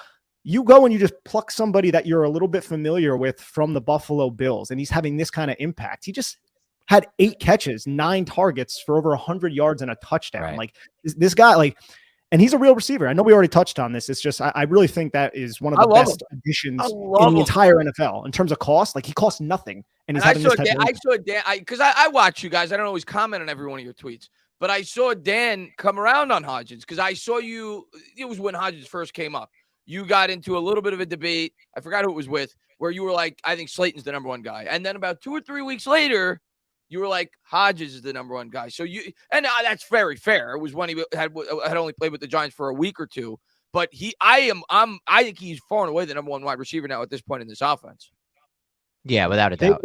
They're different roles. They're different roles. Yeah, they have very different roles. He's the straight line speed guy, the one guy that could take the top off the defense in this offense. Hodges is kind of a multifaceted type of wide receiver. So, and he's got hands, something that Darius Slayton does not. And the Giants do something that we've complained about in prior coaching staffs that they didn't do with Evan Ingram or Darius Slayton, and that's just use him on horizontal drag routes. Those are simple, supposed to be simple catch opportunities, right? Like I know Darius Slayton dropped the 3rd and 15 last week, but get the football into your wide receiver's hands, your fast wide receiver's hand, and just allow him to make a play. And I feel like the Giants have really maximized his ability this year. 100%. But speaking about, and I know you probably got to go soon, right, Dan? Yeah, I probably have Speaking time of- for one more. Speaking about getting the ball into the wide receiver's hands, and I know you love breaking down the quarterback play. What about that freaking throw to Isaiah Hodgins when he's going against his body? 25-yard, I think it was about a 30-yard throw maybe from about his own 45 to the 25, whatever it was. That reminded me of the throw by Aaron Rodgers against the Dallas Cowboys in the playoffs in 2016. To what's his name? Who was that tight end? It was like a crappy. Rodgers, I think it might have been Rodgers, actually. Richard Rodgers. Was it Richard Rodgers? It might have been Richard Are you Rodgers. talking about the one against? You talking about the one against Dallas or Dallas. the one against 2016 us? playoffs. Divisional it was like round, fourth I and think. 10, third and 20. You know, Yeah. Is that Jared Cook? It might have been Jared Cook. I Jared think it Cook. was. It was Jared Cook. Yeah. But that throw, when I watched it, I'm like, that was similar to that throw. Yeah. I think you're right about that. I think that was a full display of his arm talent. Look, maybe it's always been there and I didn't know it, but I do feel like with the offseason work that Daniel Jones has put in, he's throwing the balls come out way better this year to me than I've seen at times. There were times down the stretch of like 2020 and 2021 where, especially the cold weather games, where the ball wouldn't come out the way it's coming out now. And I know he's had some dome games, but he threw it really well against the Colts in that cold game at home a couple of weeks ago that I was at. And on that throw, man, like you were said, at that game? I was at that game. Oh, I wasn't. I was at that game. We should have met up. I wasn't supposed to say that on air. Hopefully, my bosses aren't listening to this podcast. But look, on that throw to Hodgins on the sideline, like you said, it's such a difficult throw because as a righty, you're rolling to your left, and you're not like, if you're rolling to your right as a righty, you can kind of with the roll use your momentum into the throw. But if you're rolling to your left, you have to flip your hips, and then once you flip your hips, you don't even really have time to reset your base and find a new base to throw from. And so that's all arm at that point. You're using your arm entirely.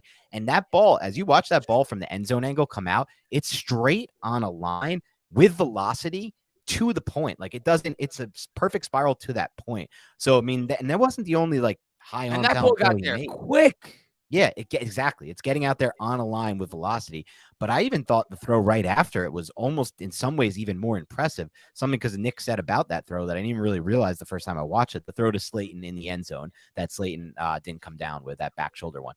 On that throw, not only is it perfect trajectory to get that ball into that spot, like you have to change your arm angle and your arm slot to get it there, and perfect ball placement. Like, no offense to Slayton, but if it's a better wide receiver, he's coming down and catching that football, to be honest. Like, it is what it is. Like, if you throw it to a T. Higgins, it's never not going to be caught. Yeah. Like, he's getting the catch, he's putting but what Nick said about that, though, which is really interesting to me, is with the pocket the way it was and with the pressure coming in, he didn't actually have time to step into the throw. So he drove that throw all from a no step. So he's able to get the ball all the way to that spot he was able to get it to, which is basically from the middle of the field to the far outside shoulder in the end zone by the sideline, by the back pylon, basically. I think it was an inch or two from the back pylon. It was a far without hash stepping into the throw. What'd you say? It was a far hash. It wasn't even the Far middle hash. Yeah. Even crazier without even stepping into the throw. So that one was the one that I was like, holy crap. Like, and it is what it is. Like, I think at times I've been kind of, I don't know if I've given enough praise to Jones's arm talent. I think I'm finally coming around to like this dude. I'm the same way. Really good arm. He has shown arm talent this year I didn't know he had. Yeah. I'm completely with you on that. But yeah, I'm going to shout your guys' podcast out. They're fantastic. You guys are relatively new to YouTube, right? Yes, very new. Yeah. We started this year. Yeah, so like they deserve a lot more subscribers than they have. So go over there and check you. them out. Links in the description below. Really good guys, and they get really knowledgeable. As you could tell throughout the conversation we're having, they do film breakdowns. They have a really good podcast. So go over there, check them out there. Obviously, Apple as well. So you could listen to them there, or you could listen to them on YouTube. But definitely go ahead and check them out, man. And yeah, Dan, if you got to go, because I know you said I'm going to jump off, but I did want to say thank you again, Chris, for having me, and Nick as well. We love doing this. It's a lot of fun. Our listeners love it when we post it to our feed as well. So we need to keep these going. Obviously, I think we should do the same thing we did last week and say that if the Giants win again, we're going to do it again next week. I tell you what, obviously it won't be as frequent. Yes. We could do something maybe bi-weekly or monthly during the offseason, talking about the draft or whatever. So we'll definitely continue to link up. I love you guys. I think you guys, you bring a lot of value to my channel, and hopefully I'm helping you guys grow, and thank you guys for putting me on your podcast as well. Yep. All right, guys. Enjoy the rest of the show, and I'll speak to you guys soon. All right, Dan. We'll talk soon, buddy. We're gonna hang around for a bit. You're good to go, right? Yeah. Glad to get rid of that Eagles fan. Jeez. Who the hell wears a green shirt, Dan? Come on, bro. You're embarrassing us. Newsbox says, I can't remember how much was Hodgins used compared to when the Eagles faced us the first time. I see him possibly having a good game. I could take a quick look at how many targets he had the first time around against the Eagles. I don't I feel remember. like he was effective. I mean, there was a couple situations where the Giants ran double moves against James Bradbury and they stacked on top of him. One of them was Hodgins. I think another one was Darius Slayton. Like there were some explosive plays to be had in that game that Jones didn't necessarily pull the trigger on. And Brian Dable kind of referenced that after the game a little bit, not so many words.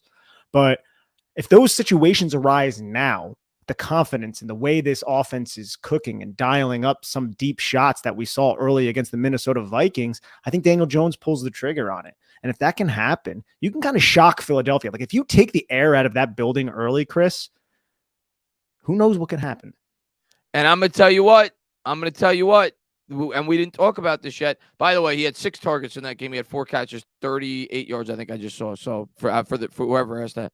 But I'm going to tell you what, I think the Eagles, we may catch them off guard in the first quarter because this is a team now that's coming off the bye. And we've seen this before. We saw the Packers in 2011.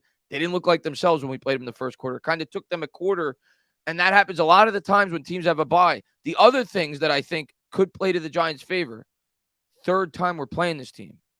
And the second time around, they didn't really get a look at us because we didn't play our starters. We got to look at them. Third time we're playing this team. Historically speaking, teams that have swept a team in the regular season when they play them in the playoffs, they are only 15-9. Now, people hear that record, they're like, that's still a winning record. Sure, but it's happened 24 times, meaning in the regular season, the record's 48-0. And in the postseason, it's 15-9. So getting a third look at a team means a lot. The other thing, you know this, Brian Dable coached Jalen Hurts in college. So he knows him pretty well. You know, you can make an argument he knows him as well as any opposing coach in the NFL. So those are little things that maybe play to our favor. Am I grasping at straws?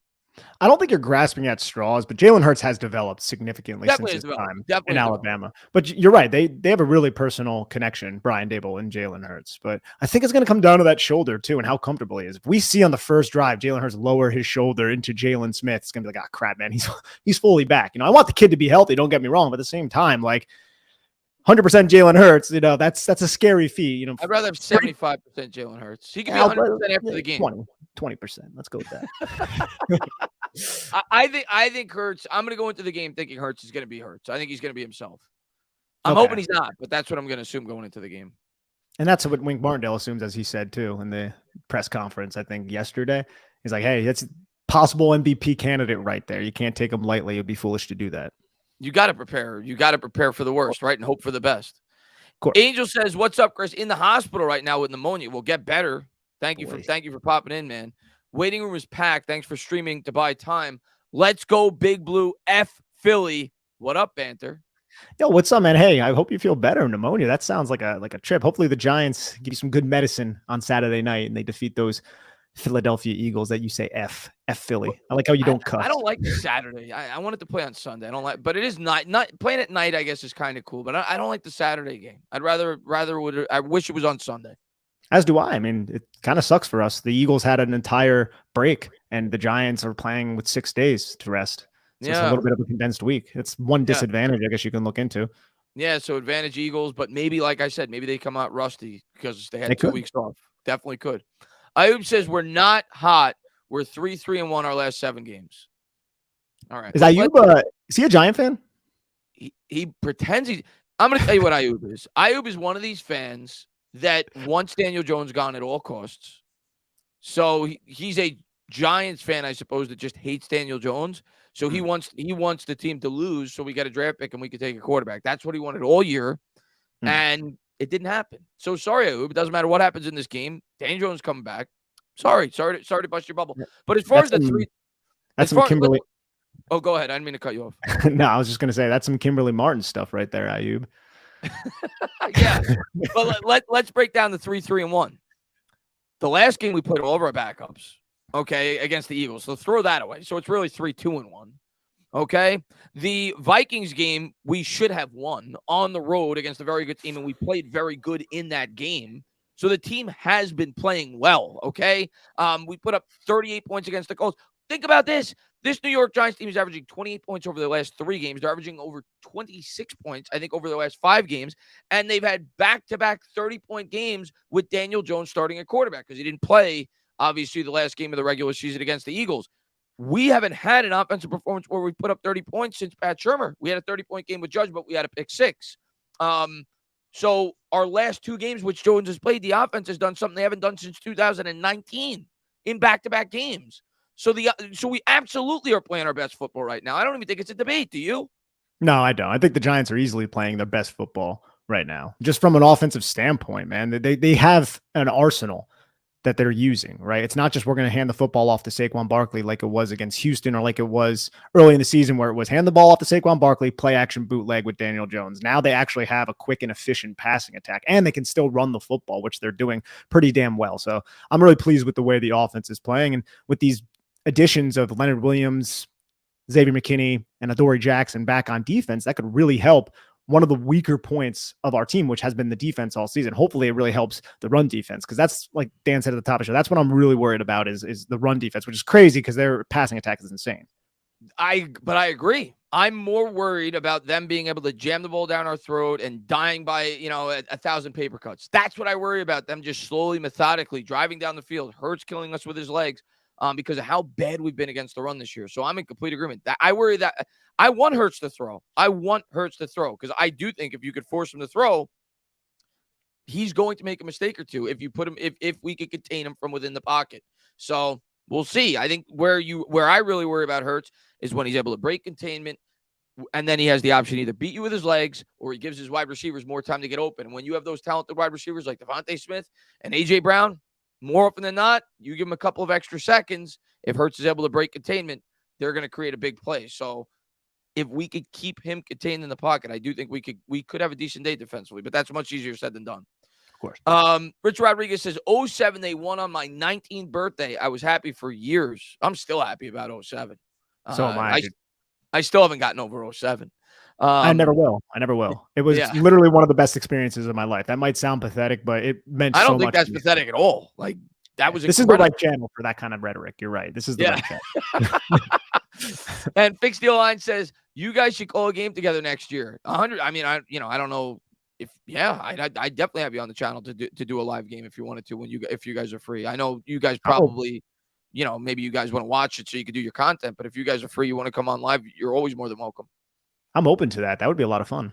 Yeah. Did you see the watch party that Bobby and Justin did?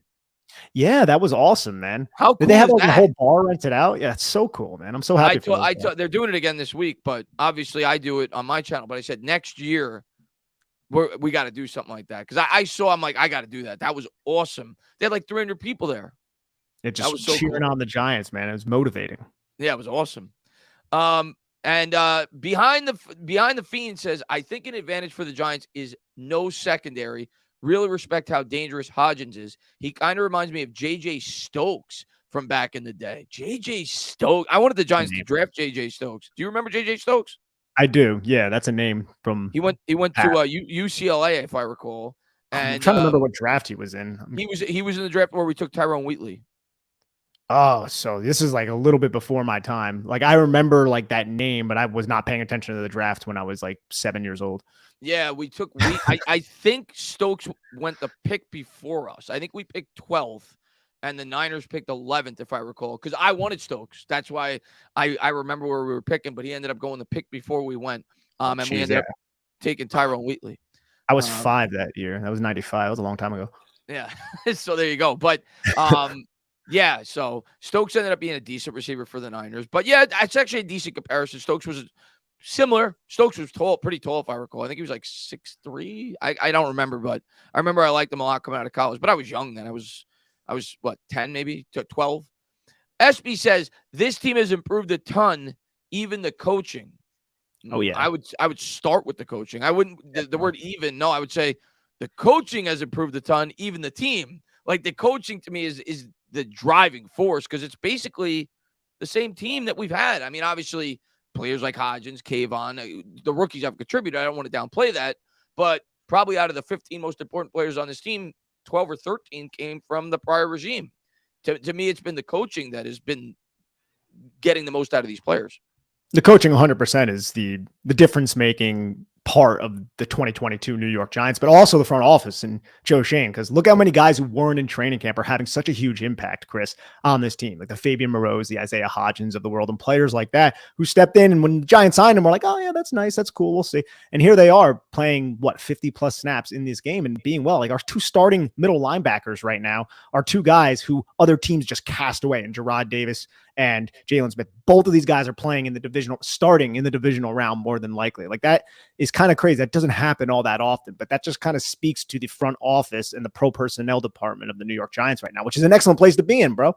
Yeah. And the wide receivers too. I mean, Richie James, right? Richie, the guy contributed this year, right? I mean, Isaiah Hodgins contributed this year. So 100%, I'm not trying to downplay what Joe Shane did. Joe Shane, for what he inherited, this cap situation, are you kidding me? Incredible job by Joe Shane year one. Incredible. Chris, Dan and I talk about this sometimes. Think back to training camp. Put yourself back into August when we were talking about the New York Giants wide receiver position, right? Like we were talking about, okay, 11 personnel. Galladay, Tony, Wandell, who is going to be the fourth, Sterling Shepard. None of those guys are playing right now. It's nuts. And even guys like David Sills, he was that other name, and we're like, oh, David Sills, he's nice. He had a couple moments throughout the season. He's still an inactive player. You have a bunch of new faces here, and Darius Slayton, the guy who everyone buried. Everyone said he wasn't going to make the roster.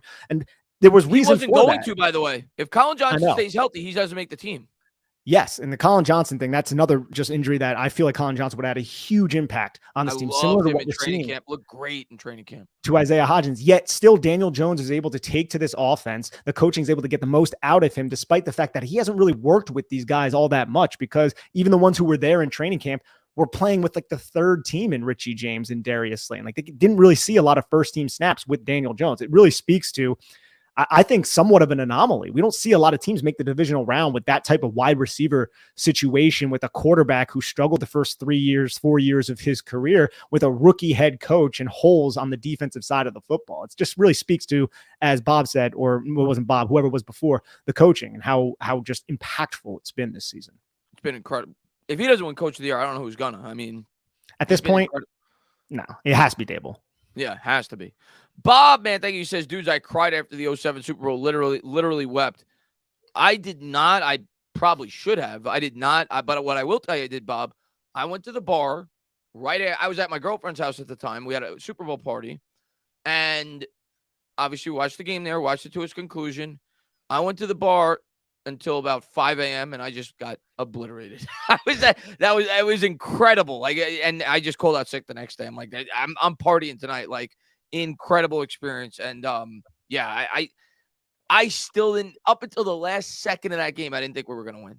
Even after Plaxico Burress caught the touchdown, when Brady got the ball back with even more than 30 seconds left, I'm still like, it ain't over yet, And once that ball dropped, for a single game, that will never be topped. Ever. I don't think for any sport team that I root for, that will never. I talk about it this season, I think could surpass that as my favorite team if they win the Super Bowl. But for a single game, that will never be topped. Ever, ever, ever. Incredible moment. Right there with you. I mean, when Jay Alford sacked Tom Brady, that was the moment when I was like, is this really going to freaking happen? I mean, I guess you can say that about David Tyree, obviously, just a couple minutes before that. But once Jay Alford had that sack, a rookie, right? A rookie, a third or fourth round pick at, I think, Penn State, just rocked him through the line of scrimmage. I was like, oh my God, we're actually going to do this. Oh man, I could weep right now, to be honest. It was such a great experience. Oh, can't top it. GW says, how many post games must Daniel Jones win in a row, postseason games? Must Daniel Jones win in a row for the haters to stop hating? I'm going to be honest with you, GW, they're never going to stop hating. That just comes with the territory in New York, especially. I've said this. I don't know if I said it to you guys or somebody. I've said it to several people in the past that I've had on the channel. I think quarterback for the New York Giants is if it's not the highest pressured position in all of sports, I'm talking all four major sports, it's among them. The New York market at that position, whether it's the Jets or the Giants, it's immense pressure. And I'm going to tell you what, Eli Manning won a Super Bowl. There were fans that wanted him off the team in 2010. 2 years later, they wanted him off the team. I'm not saying a lot of fans, but there were fans. He still had hate. You remember going into that year, 2011, before the season started, people were mocking him when he said that he was elite. And then obviously he backed it up and he had a great year.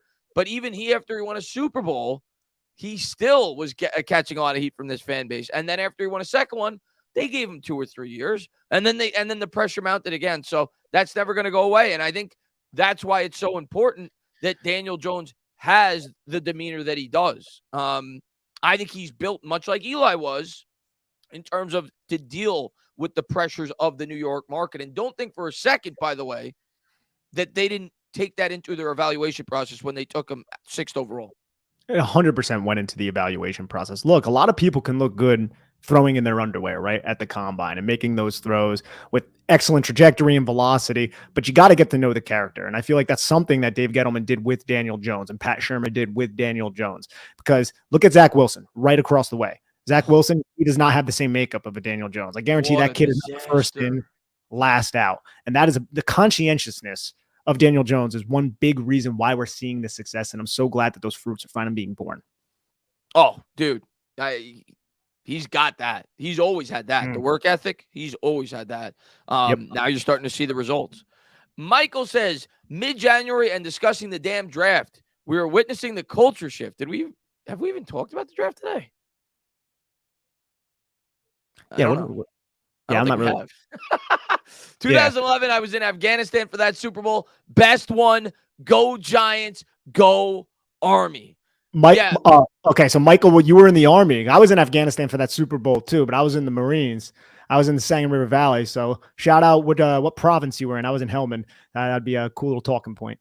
Find me on Twitter if you want to shoot the shit about it. Thank you for your service, Michael, and thank you for your service. But yeah, so no, I mean, I'm not even thinking about the draft, Michael. I mean, of course, if somebody asks me a question about the draft, I'll answer it. But right now, I'm thinking about the Super Bowl. We're 2 wins away from going to a Super Bowl. That's what my priorities are right now. That's what I'm thinking about as a New York Giant fan.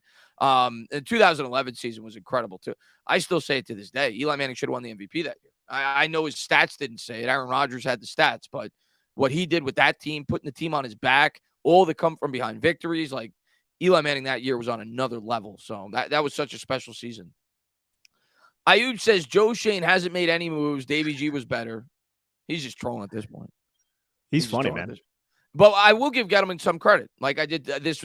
People hated that I put that out, but I'm going to tell you how I feel. Yeah, he did some good. He did more bad, but he did some good. He left us with a left tackle. He left us with a quarterback. He left us with Dexter Lawrence, who's an all-pro defensive tackle. He left us with Leonard Williams. He left us with Darius Slayton, who's helped somewhat. Julian Love, Xavier McKinney, Azeez Ojulari. He left us with some pieces, some building blocks. And now we've got a smarter man who knows how to build the rest of this roster. In a much more modern manner, too. I think you can give Dave Gettleman some praise while also acknowledging he did a lot wrong. And that was one reason why he ended up losing his job or retiring. As I'm okay with the Giants letting the man retire. Dave Gettleman had a part in assembling the roster that helped the Giants win the Super Bowls back in 2007 and 2011. So I think he does this. I'm glad they allowed him to retire. I know a lot of people wanted blood back then, which I also get because it was such a bad couple of years with him as the general manager. Yeah, I get it. But yeah, same as you. I was fine with him retiring. Behind the Fiend says, Rich Ellison called DJ the new Kaepernick. Rich Eisen. I misread it. You did say Rich Eisen. I read it as Rich Ellison. I actually watched that podcast, and I don't normally watch the Rich Eisen, but naturally, after the Giants win a playoff game, I will go to, Eisen, and, I've actually still haven't listened to Sims, who's usually very pro-Jones, so I'm actually going to listen to him. You listen to the ESPNs. You just want to see what the national media is saying about your team, your quarterback, and I listened to that, and when I heard it, and I actually mentioned this on another podcast, I was like, I can't believe, because people have asked me for years, who's a good comparison for Daniel Jones? And I'll always bring up, what people compared him to when he came out of the draft was Alex Smith, Ryan Tannehill. And I could see it somewhat, but I always said he's not really Alex Smith because he's got a much bigger arm than Alex Smith ever had. Alex Smith had a noodle. He was just a very smart quarterback, cerebral. He had mobility, and he knew his limitations. And he turned out to be a very good quarterback from within the NFL. I'm not trying to knock Alex Smith, but I always thought Daniel Jones had a higher ceiling because of his arm. And then Tannehill, I was like, somewhat similar, but even him, I'm like, I think Jones has a little bit bigger of an arm than he does. I listen to Eisen, I'm like, I can't believe I never thought of Colin Kaepernick. And I'm not saying he's identical any way, shape, or form. Kaepernick had a cannon. He had a Hollister. Yeah. But Kaepernick was not. I think Jones is a more well-rounded passer. Kaepernick didn't really have much touch on his throws. I think Jones has evolved into a guy that probably scans the field maybe a little bit more than Kaepernick did. But Kaepernick had a cannon. But in terms of their play style, especially with the way that he played against Minnesota this past week, I was like, that comparison actually makes some sense in terms of their play style. I'm not saying they're identical at all. I know, yeah. But I could see it. I listened to him like, that's actually not bad. In terms of, how much he scrambles and things like that, I get it. And I think you're 100% right, Chris. I think Daniel Jones has a much better ball, probably in terms of how it comes out, the trajectory he uses from an accuracy standpoint. But you're right, man. Kaepernick, dude, he would sling it. And he was so dynamic when he first broke into the league and how he was being used by Greg Roman. It was excellent. It was fun to watch. Yo, dude. But when I listen to Eisner, I'm like, this playoff game reminded me of Kaepernick's performance when he was in the playoffs, when he first came in. He ran for like 250 yards in one game. I think it was against Green Bay. Mm-hmm. Yeah. So, but I could see some similarities. Obviously, you're going to pick and choose certain guys. I could see some similarities with Kaepernick. The other guy from a mechanic standpoint, and I'm not saying he's as good as this guy, but just from a mechanic standpoint, because I was watching Trevor Lawrence the other day, and it's not going to be Trevor Lawrence, by the way, but I was watching Trevor Lawrence the other day in his first playoff game, and it made me think of Andrew Luck, because of how they were both really talked about coming into the pros, first overall picks. And I'm like, I'm just going to go back and watch some Andrew Luck highlights. I want to remember how good this guy was. And I'm watching him, and I'm like, this looks just like Daniel Jones in terms of his mechanics, in terms of the way that he drops back in the pocket, the way that he holds the football. I was like, that looks just like Daniel Jones. So that Andrew Luck's, I guess, mechanics kind of reminded me of Daniel Jones when I watched him. Andrew Luck was doing so many more full field progressions and things like that. Daniel Jones Andrew Luck can do that. Yeah, of course. But like how Andrew Luck would drop back, check the 1, get to the 2, get to the 3, check down if it wasn't there. Like it was so mechanical and so excellent. I think Daniel Jones has that though too, man. Like they don't ask him to do that super often in terms of the full field, but when he does do it, you're right, man. It's crisp, it's smooth. He's stepping up into the pocket. He's feeling the rush. I feel like that part of his game, as well as identifying the blitz and knowing where the pressure is coming, has taken great strides in Brian Daboll's system. Credit to the coaching, credit to the kid. Oh, he's been great.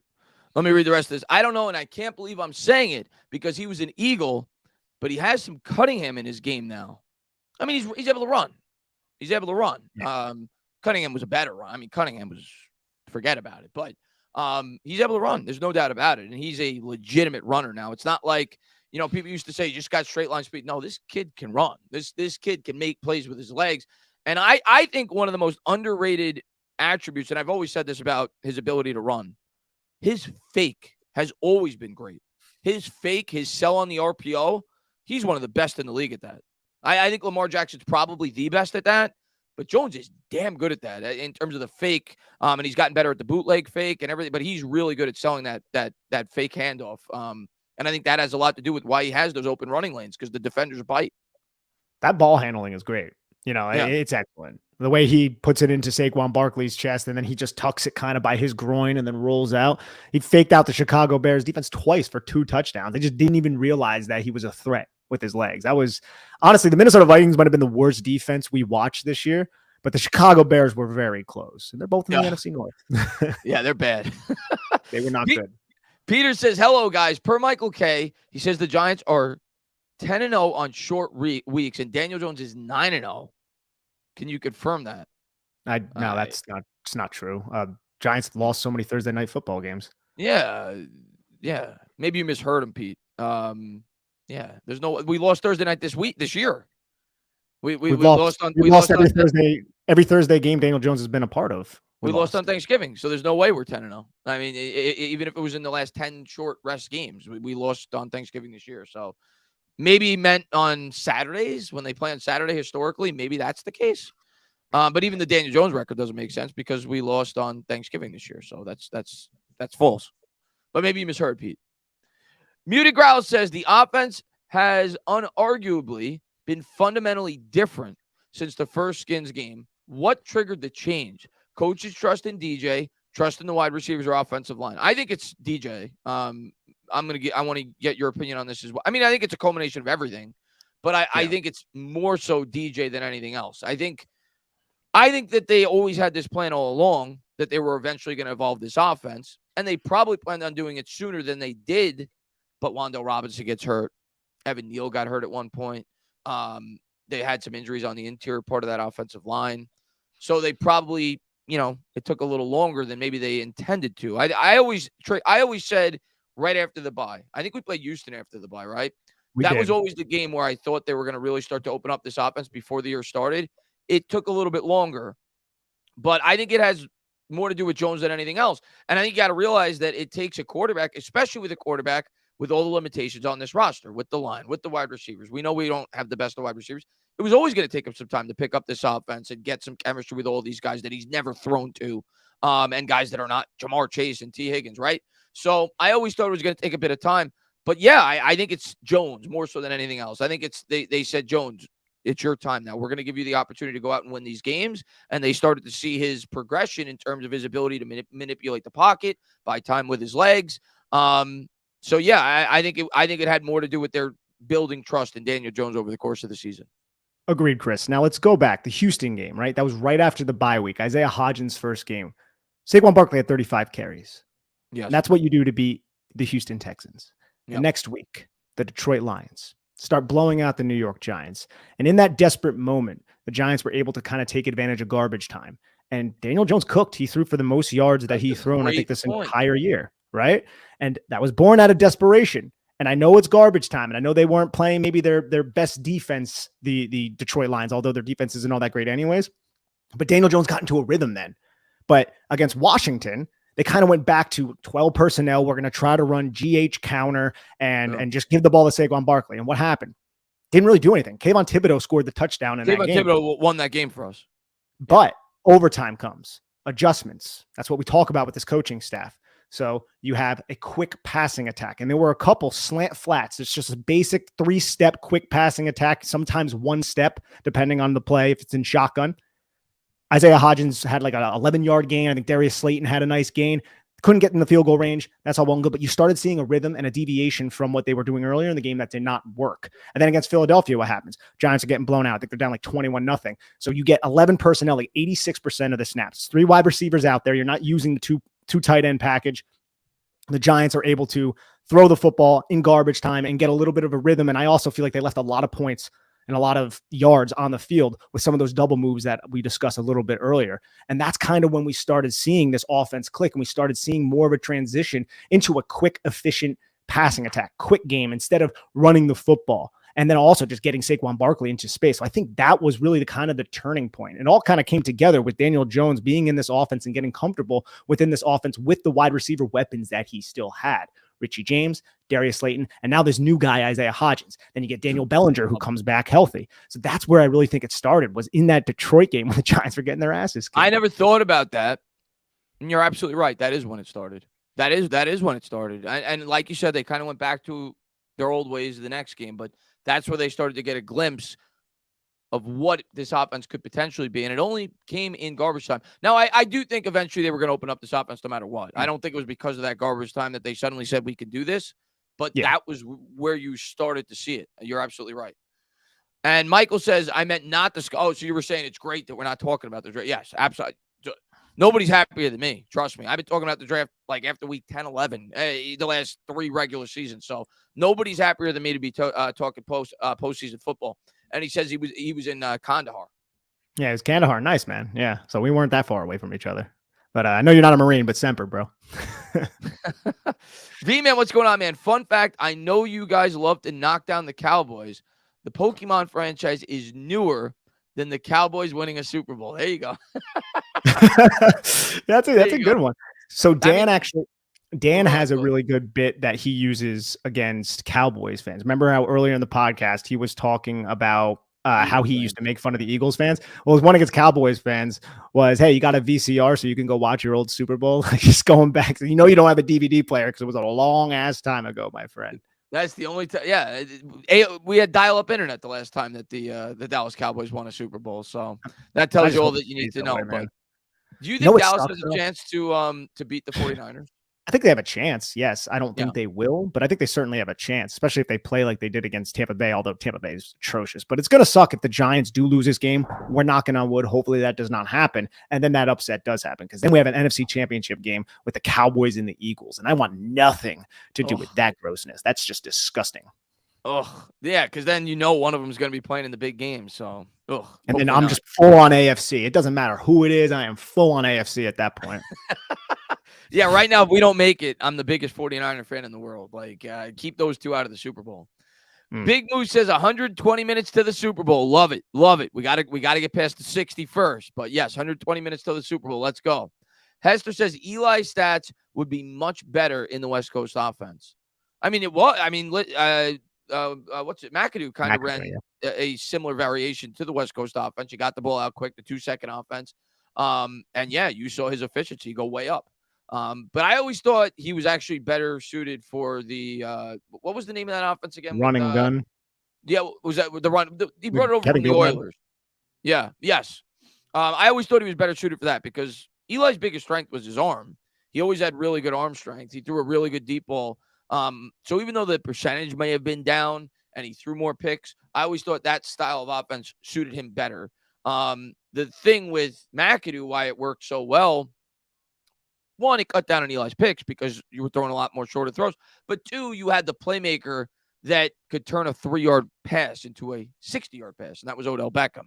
So that certainly helped. But I actually always thought that Eli was better suited for the Gilbride offense as opposed to the McAdoo offense, even though his statistics look better in the McAdoo offense.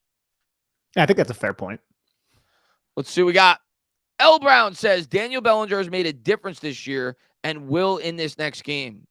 I agree. I'm a big fan of Bellinger. And you could see they've tried to feature him in the past game the last 3 or 4 weeks. So yeah, I'm a fan of Bellinger. I think he's going to be here for a while. I think it was a really good pick. Not to talk too much about the draft, Chris, because we don't want to get lambasted in here. But I will say that is excellent scouting. Because remember where Daniel Bellinger came from. He came from San Diego State. San Diego State is known for power running and blocking up front. He was hardly targeted. He wasn't targeted all that often. He wasn't a big feature part of the passing attack at San Diego State. But we see the talent that he has as a receiver, and we see how smart he is. And that is something that I just feel like it's kind of underrated about how Joe Shane and this college scouting department go out and they interview these kids and they get to know them and they get to know their intelligence. I really think the smart, tough, and dependable thing is a mantra that we're going to become accustomed to here in New York. And I think it means a lot. It sucks. I know it's unfortunate because a lot of the Giants ended up getting injured, and that kind of isn't dependable, but I think a lot of those injuries are somewhat fluky. But the Daniel Bellinger find on day 3, this kid steps in. He's a starting tight end. He's a big part of your red zone package. That's excellent because it takes a while, and we've seen it year after year, for tight ends to transition into the NFL. And it seems like a kid who wasn't even in a heavy passing attack transitioned well, and he's been a huge, important factor into the passing attack so far this year. So I think the future is incredibly bright for Daniel Bellinger. And I do think the Giants will probably look to add another tight end this offseason, but we can't talk about that right now. I agree. Yeah, we're not talking about it now, but I agree with you. I think we need to add another tight end. But you look at that. You look at our draft this year, and we can talk about that because these players are on the team.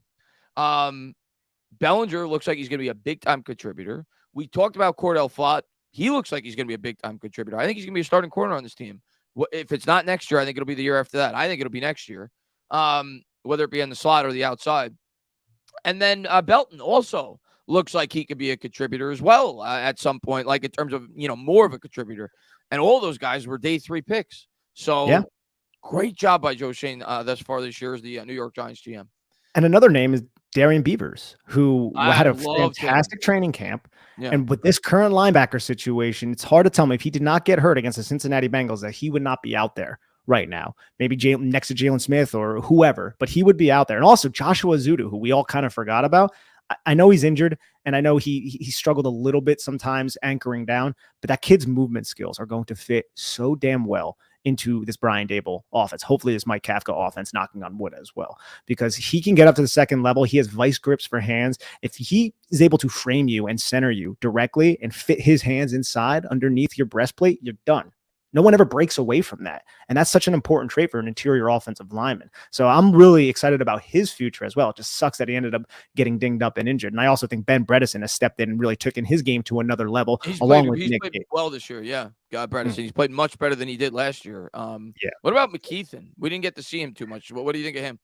Yeah, man, it's hard to say. I watched his college tape and I felt like he kind of was a member of the planet theory that George Young used to talk about, the former Giants general manager, where there aren't a lot of humans who move with that type of size. And I think he does have good movement skills, but he's still a little bit slow for an NFL athlete because he is so large. I think he's going to be somebody who will probably be on the practice squad. I hope he can get healthy towards ACL during the blue and white scrimmage over the summer. I was actually at that. I met you there, Chris. That was really cool. But I'm hoping that he can get back to it. But right now, he's just more of a let's hope he can get healthy and see if he can develop. He's probably going to be a depth guy. Yeah, by all accounts, he's a really intelligent, smart young man. And I think that's another thing that obviously Joe Shane and this front office really want to bring into this building. They're truly building a culture. I don't think that's just like stupid football rhetoric. They really want specific individuals in this building. They want team captains. They want guys who are going to set the example that could be emulated by other players on the team. And that's Daniel Jones too, right? Isn't that Daniel Jones? It sounds a lot like Daniel Jones. It sounds a lot like Saquon Barkley, and it sounds a lot like Julian Love. That's why I think all three of those guys are probably coming back. Yeah. Toasty says, does us beating Philly erase the pain of 2008 and 10? Well, yeah, obviously 2008, they beat us in the playoffs. And then you have the Deshaun Jackson. Well, here's what I'll say, Toasty. And that was a horrible moment in my life as a sports fan. Specifically the Deshaun Jackson punt return, because that was like getting hit by an uppercut, because we were up by like over 20 points and they go on like an 8-minute run. Like it wasn't like the game with the Chargers where that happened over the course of like 2.5 quarters against the Jaguars. That happened in like 7 minutes. Like it was a quick uppercut. You're like, how the hell did that even happen? They recover an onside kick. Michael Vick looks like he's playing Madden, and then they return a punt for a touchdown, and suddenly you just lose a game that you would have made the playoffs, and who knows what would happen after that. We saw what happened the next year. They won the Super Bowl. But that got erased the next year for me, Toasty, because we won the Super Bowl. I know it didn't happen against the Eagles, but you forgot all about it the next year. We won the Super Bowl. But in terms of the rivalry with the Eagles, yes. Yes. If we beat the Eagles in this playoff game, I think it erases both of those. It is worth both of those things happening if we get an opportunity to knock off the Philadelphia Eagles when they're the number 1 seed in the NFC, when we were thought by many to be a supposed laughingstock going into the year, in a year in which we expected nothing. And that's one thing I really like about this game going in. We have no pressure. None. And there's always a little bit of pressure going into a playoff game, but no pressure. The Giants were never supposed to be here. The Eagles are the number 1 seed. They got the bye. They have been the rightfully so, the team that was thought to be the best team in this conference since about week 8. So all the pressure's on the Eagles. Like if they lose this game, epic failure, epic. And the New York Giants have already accomplished more than anybody ever thought they would. 100%. And who knows? Pressure, you don't know. If they come out sloppy for the first quarter because they're coming off the bye, all of a sudden that pressure starts to mount. So I love that going into this game, that there's no pressure for us. 100%. I think you said it really well, Chris. And Toasty, I'll say this. It might not erase the pain, but it slaps a Band-Aid and a tourniquet on it for sure, right? And it also gives us the bragging rights in the immediate rather than just reflecting back on the past, which who the hell wants to do that? But I'll say this, Chris. Giants haven't won in the Link since I think 2013. And that was like a 15-7 game. And you know who was the quarterback for that game for the Eagles? It was, I think Michael Vick started it. I think Vick started, got hurt, and then they put Matt Barkley in. Yeah, I think is what happened. Yeah, Matt Barkley. Maybe he didn't start, but he was the quarterback at some point in that game. And their only touchdown, if I'm not mistaken, was like a late fumble return for like a touchdown or something like stupid. But the Giants haven't won in the Link since then. But when you think about all the opportunities they've had, they had the Jake Elliott like 61-yard field goal. They lost in the last second 43-yard field goal. Evan Ingram's drop. Oh, that was absolutely ridiculous. That one was really bad. And I think there was another really ridiculous one that is slipping my mind right now. But there was also another really bad one. Like they've been close, man. It's time, right? It's freaking time to win in the Link. And man, that would just be so special. They can pull that off. Me, they're just due. They're due. Like people talk about the streak. They're like, oh, the streak. We're not going to win. To me, that means no, law of averages. We're due. And it was kind of like and maybe I'm just an optimistic thinker, I guess, but it was the same thing with the primetime games. Everybody's like, Daniel Jones can't win on primetime, blah, blah, blah, blah, blah. And meanwhile, they don't look at the opponents. He went up against Pat Mahomes. He went up against Tom Brady twice. He went, and with a horrible football team throughout his entire career with horrible coaching. But I just said, well, that means he's just due. And he did. He ended up winning Sunday Night Football this year against Washington. It's the same thing with the Eagles. We're due. They're not going to win at the Link every game for the rest of existence. Yeah. So we're due to beat them. So I put no stock into that, the fact that we haven't beaten them since 2013. Yeah, play your neither game, do I. come out, play fundamentally sound, and we can win this football game. K St. LW said the Eli game, I think that was 2019 in Philly. They were up 14-0, took a 17-3 lead, and then they battled back. And I remember Carson Wentz, it was a rainy day. They went to overtime, and the Eagles ended up winning. That was a tough one, man. I remember What year was that? 2018? I think it was 19. I think it was 2019. That was the game. That was the game where the New York Giants were running all over them in the first half. They dominated them in the first half. And then Pat Shermer, I think, gave Barkley the ball 4 times in the second half. Yes, and he was just criticized for that because 2017, I think, was the 61-yard field goal. 2018, it was all consecutive. 2018 was the 43-yard field goal. 2019 was that game, the 17-3 blown lead. Wasn't there a block punt too or something, if I recall? I'm not sure. But 2020 was Thursday Night Football, Evan Ingram drop. So it was just like, oh my God. It was like every game all the way up until now. 2021, it was just like whatever. The team sucked at that point when they played. And this year we sat our starters. We beat them last year. We beat them. Daniel Jones last year. That was in the Meadowland. That was where Daniel Jones got the neck injury too. I think it was on like the second play of the game. It was like a designed quarterback run, ironically enough. And he went down and he finished the freaking game though. I was at that game. Yeah? Yeah. This profile isn't real though. That's a good name. He says, guys, are the coaches holding Jones back? He takes the runs, but there are some passes there in the scrambles he's not taking. I don't think the coach is holding him back. I think there was a point this year where you could have made that argument, but I think it had more to do with the fact that they wanted to ease him along in a brand new offense with a limited artillery. Let's be honest, the wide receiving core and everything else. So I think that at the end of the day, they're trying to do what's best to win games. And they understand their offensive line is not very good at the beginning of the year. They understand they don't have great weapons, and they understand they have a quarterback that's learning on the fly in an offense that he's never played in. So at the beginning of the year, I don't think that they completely opened up this offense. And I still don't think that's the scariest part about all this for me. I still don't think they've completely opened up this offense. And I don't think they're going to open it up even any further at this point because they don't have the weapons. But if you get weapons, this offense is going to open up even further than it already has. But no, I don't think the coaching staff at this point is limiting Daniel Jones. I think they're doing as much as they possibly think they can with this overall roster. I think they're maximizing Daniel Jones, if anything. That's what they're doing with Daniel Jones at the moment. But you're right, man. Like, there's times where there's passes that you think should be completed. I'm pretty sure the coaching staff is saying if it's man coverage, you don't love what you see, use your legs. And what does he get? He gets like 5, 6, 7, 8 yards on every single one of those carries. It's kind of ridiculous that defenses haven't really adjusted themselves to stop him. We haven't seen too many quarterback spies and not a lot of contain. Like we talked about at the beginning of the show, Chris, the Vikings were just sending their rushers high side all game with no quarterback spy, leaving the B gap wide open. And they didn't stop in the fourth quarter. It was just insane. Like how many times does Daniel Jones have to just make you pay for doing some silly, stupid crap until you adjust? And they just never did. And Daniel Jones was like, all right, I'm going to do it. So until they start adjusting, what's that going to do? That's going to open up more passing lanes. It's going to open up Saquon Barkley possibly a little bit more in the passing attack. But teams just haven't respected Daniel Jones, his ability with his legs yet this season all that consistently. And they're all paying for it because he had 700 rushing yards this year and he just ran for over 70 yards in a playoff game. Do you think the Eagles make that adjustment this week? Because he had 17 carries this past game. Like, do you think the Eagles finally make that adjustment and put a spy on Daniel Jones? Because if they do that, that could help in the passing game. If they have to add, if they put extra attention on Jones to limit him as a runner, it may open up some lanes in the passing game. It may, but one of the things that Ed Donatell just ignored, don't know why, the middle of the field. He just allowed the middle of the field to be open. That spy more than likely is going to be in the middle of the field a lot, which could 100%. Get in the way of some of those crossing routes and those slant routes that the Giants generate from bunch and stacked type of sets. So I would imagine Jonathan Gannon, the defensive coordinator of the Eagles, will employ something similar to that. And I'm hoping that can create more space outside the numbers. You can get maybe Daniel Jones rolling a little bit more, which Mike Kafka has used plenty this season, away from the middle of the field, try to set up easy completions to the outside, to your tight ends or whomever, and maybe set up some deep shots. Because as much as I love James Bradbury and I believe in his skill set, he can be had on double moves, and he's not the fastest cornerback in the league. So you can get Darius Slayton or Isaiah Hodgins behind him. You could possibly create some explosive plays. That would be something that I would love to see, because they were available when these two teams met, and I think it was week 14. You get me pumped up.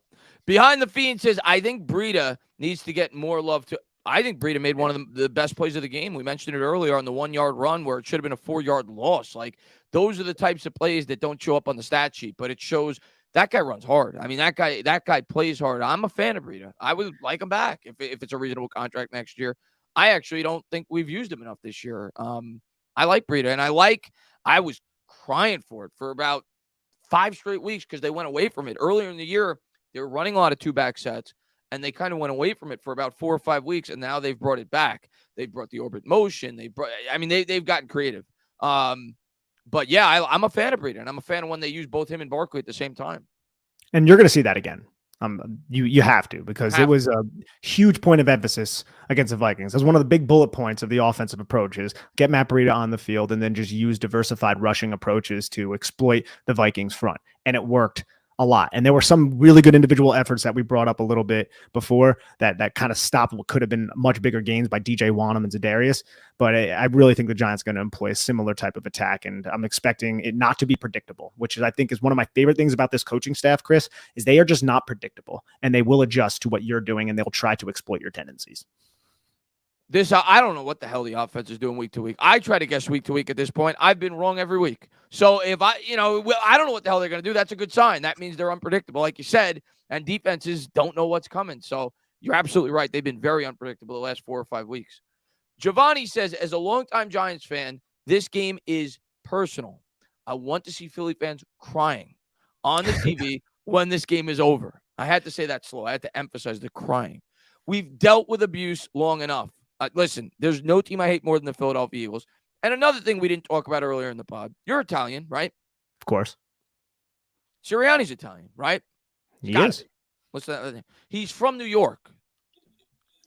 This guy comes out yesterday, and he says they have the whole team in the offensive game room, whatever it is, they order stuffed crust pizza from Pizza Hut. What's that? What's that about?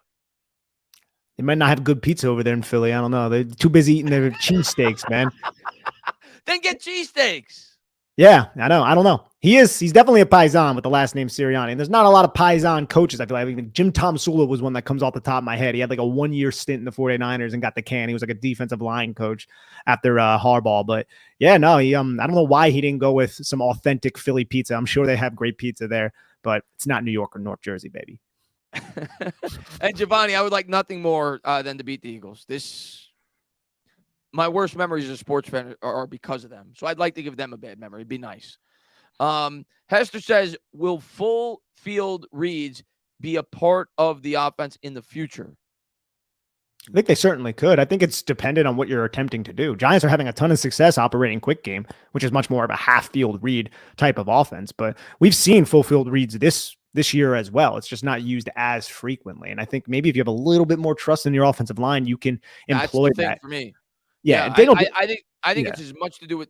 I think it's more to do with that than the wide receivers themselves in terms of operating what he just said, a full read offense. Where because now, like he's saying, a lot of it is where Jones reads half the field because we have to get the ball out fast.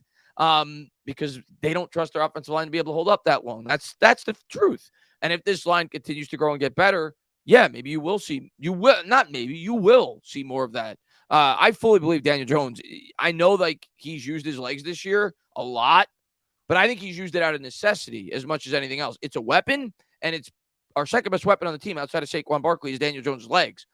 But I think when you get him a more established offensive line, you get him better weapons, he'll run for more like 350 yards and he'll play more from the pocket. I think he's fully capable of playing from the pocket.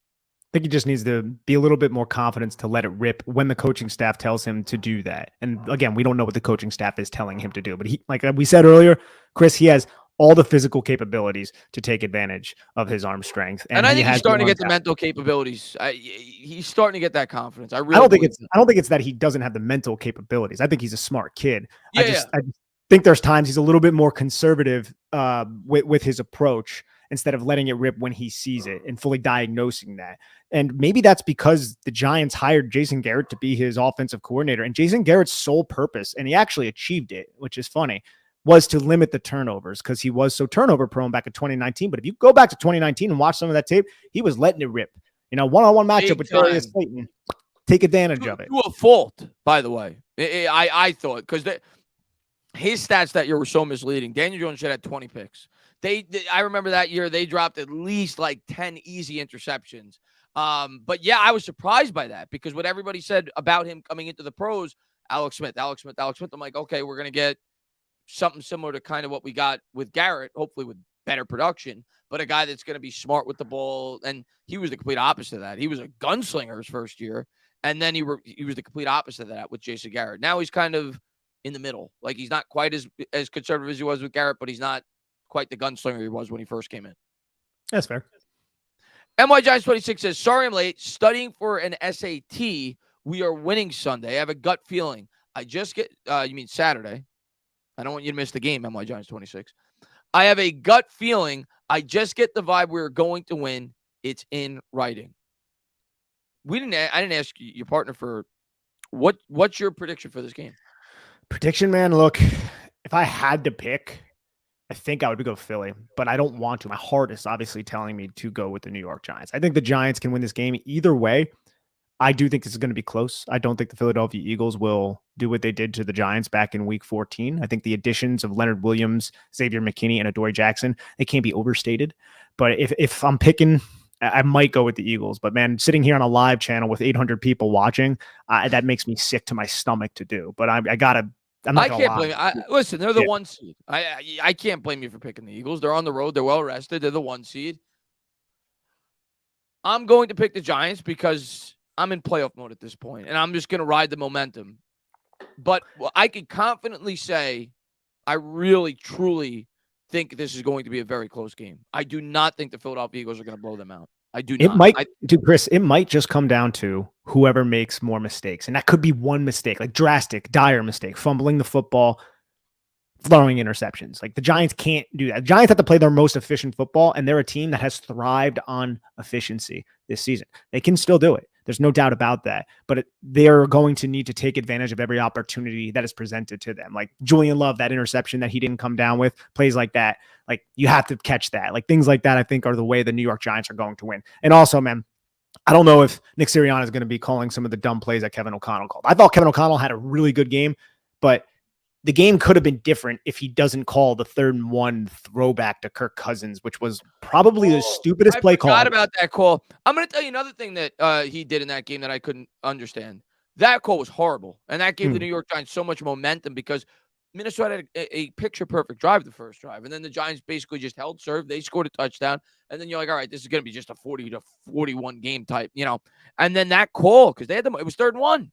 What were they thinking? And then the other thing that I couldn't, I was happy as a Giants fan, but what I didn't understand what Minnesota did, and yeah, you could say the Giants picked up the first down after that, but it might have been in a completely different situation had Minnesota called a timeout. With 30 seconds left, in a dome, by the way, in a dome in which Minnesota made a 61-yard field goal 3 weeks earlier against this same team, the Giants have the ball in their own, 8-yard line, 10-yard line. You have 2 timeouts, and you don't use it? On a third, it was an upcoming, I think, 3rd and 8. They let the clock run down. I didn't understand. I was happy, but I didn't understand it. Probably because their defense is so bad, and they didn't want the Giants to score any more. There's 30 seconds left. They're on their own 8-yard line. Yeah, I mean, it's 3rd and 8. Yeah, you're not wrong, dude. There were definitely mistakes, and like I said, I praised Kevin O'Connell for his employment of 2 running backs or 21 personnel, I guess I should say, and how that switched the Giants into a base defense. And that led to one of the 3 explosive plays they had to Adam Thielen because Giants don't want to be in base defense. And by doing that, Adam Thielen got isolated against Gerard Davis, and they just ran a post wheel route. Adam Thielen just went right to the sideline, had 7 yards of separation on Jarrad Davis. Like that's just a complete and utter mismatch. So CJ Ham was a big part of their adjustments. And I felt like they had success whenever he was out there. Philadelphia doesn't have a CJ Ham, but Philadelphia has a ton of other weapons that are so scary when you think about it, because like we said, Devonta Smith is far better than KJ Osborne and Adam Thielen, and Goddard and Hawkinson. That's kind of a wash. So the Giants need to win the trenches. They need to protect Daniel Jones, and we need mistake-free, efficient football, which in the Giants' favor, that's been their mantra this entire year, right? That's how they're winning these games. They're very efficient. They take advantage of other teams' mistakes. They're well coached, they're well prepared, and they're disciplined. And they have to be against Philadelphia, and they can pull this upset off. It's definitely within the realm of I possibility. definitely think they can win this game. I definitely think I think they're 7-point dogs. They should cover that. And the other thing I really worry about going into this game, I didn't worry about it so much last week because they were playing in a dome, and I knew that we're going to have to defend kickoffs because they were going to go out of the end zone. The weather wasn't a factor. I worry about special teams. I worry about special teams in this football game. And returns punts for the Eagles, Boston Scott.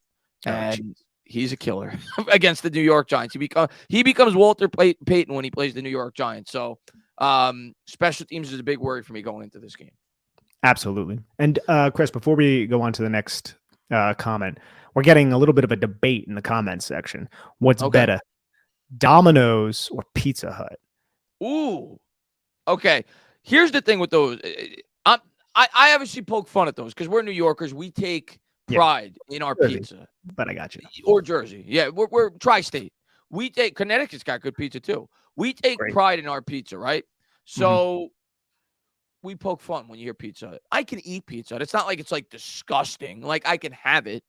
And to me, they're kind of like craving type food. It's like once in a blue moon, you're like, I just got a craving for Domino's. It's midnight. You're usually back in the day, you're usually stoned, and you're like, oh, let's order Domino's, or you're drunk or whatever. But if I'm gonna get one or the other, if you give me the option, you say, Chris, you have to order one or the other. I think I'd go Pizza Hut. Domino's is easier to just like throw down your mouth. It's not as filling. Like I feel like whenever I eat Pizza Hut, I'm just like my stomach I'm done for like 2 days. But in terms of the taste, I'd give a slight edge to Pizza Hut. I would give a slight edge to Pizza Hut as well, but I was curious. But either way, I'm always calling a local pizzeria. Like I'm not ordering. Always go with the pizzeria. Yeah, only if the pizzerias are closed because, as you said, it's late at night and you're drunk and like a Pizza Hut is open late or something like that. That's when you get it. Yeah. MI Giants 26 says C. Jones holding the MVP trophy. I don't even know what that is. The MVP trophy. Getting comfortable for the Lombardi trophy. He'll be holding. Is that the Nickelodeon valuable player? Were we on Nickelodeon last week? No, I think he just maybe meant MVP. Oh, okay. Oh, yeah. Yeah, I would hope so. Getting comfortable with the Lombardi trophy. He'll be holding February 12th. That's my quarterback. That's our quarterback. Hope so, man. Holding it hopefully 15 minutes away from where I live, bro. Right over there in right. They're playing in Arizona again. Yeah, they are. Now, was that the last time they had a Super Bowl in Arizona, or did they have one since? I think they had one since. I think they did. I don't remember which one in particular, but the 07 Super Bowl was held out here, and it was one of the best memories ever. Tom Petty halftime show. I remember that. Yeah, of course. MY Giants 26 says, Chris, do you really believe we will win Saturday? Yeah, I'm picking us. I pick 27-24. I'm picking us. Yes. Am I nearly as sure as I was last week? No, I'd be lying to you if I said that. I was very confident we were going to beat Minnesota. Very confident. I'm not very confident we're going to beat the Eagles, but yeah, I think it could go either way, and I think we're the hot team right now. I'm taking us, but obviously I wouldn't be surprised at all if the Eagles beat us. I mean, they should beat us. They're the better team. They have the bye. I just think there's things playing into our favor that I've mentioned throughout this podcast that I think gives us a good chance. And I'm a Giants fan, so if I'm kind of like one way or the other, I'm going to side with the Giants. So I think it's going to be a really close game. I think it's a 3 or 4 point game either way. I definitely think the Giants cover the 7.5. And I think we got a legitimate chance to win this game. I think we have a good chance to win this game. I hope so, man. That would be excellent. Could you imagine NFC Championship game after everybody ripped this team off like that? Talk about just amazing coaching and just amazing development. You never know, though. I mean, listen, they may go out there and just completely crap the bed, but I don't think so, though. I think they're going to come out prepared, and I think they're going to keep this game very competitive. Richard Rodriguez says, "Hear me out. Thoughts on Eazy-E paired with Bellinger You're talking about Eli Manning, I'm assuming, right? No, I think he's listen, talking about Evan Ingram. oh, maybe he's talking about Evan Ingram. Yeah, because we talked about adding another tight end. Ah, I tweeted today, and it got a I guess mixed reception. I said if Brian Dable was the coaching staff in charge of Evan Ingram, or if he had Evan Ingram on his team, it would have completely justified 100% the first round pick in 2017 because this coaching staff maximizes talent. I think you're right. Evan Ingram would have fit well here. And And and listen, it was time to move on. I agree. Of course. Yeah, I think it was a mental thing with this point at Ingram. I don't think he wanted to be here, and I can't blame him. He got booed every time he stepped on the field last year, and I don't blame the fans. He had a lot of crucial drops. But I just think it was best to part ways. I'm happy for Ingram because I never hated Ingram. I hated some of the things that he did in terms of the drops that cost us games and so on and so forth. But he handled it very well. You know, I always give athletes credit for that. You know, when they take a lot of help from the fan base, some athletes don't take it well. Some athletes fire back. He was not one of those athletes. I thought he handled it very professionally, and I'm happy for him that he's doing well in Jacksonville. But I don't think it was going to work out here. I think he was just one of those players that didn't play well in New York. I think it was a mental thing. He always seemed to have drops in crucial moments. And I think it had a lot to do with choking, if you will, like mental. I think he had mental issues in terms of pressure in New York. I don't think that's unreasonable. I think that this coaching staff would have put him into a much better position had 100%. They had him back in 2017, 2018, to where he still would have dropped the football. Maybe he still would have missed assignments, but the impact that he would have had with this type of coaching, with this type of play calling, would have outweighed those types of situations. I don't think just running him out there on a 6-yard stick and that being his primary route, that's the antithesis of how you're supposed to use an athlete like that. You want to use him on horizontal crossers or use him to stretch the field vertically. You don't want him running routes that are breaking back towards the quarterback. That's a terrible usage.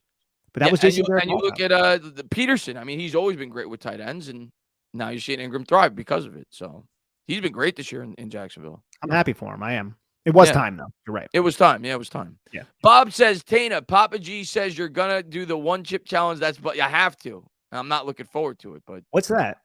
So basically, before the year started, and I'm going to order that tonight on Amazon. I think should get here by Friday.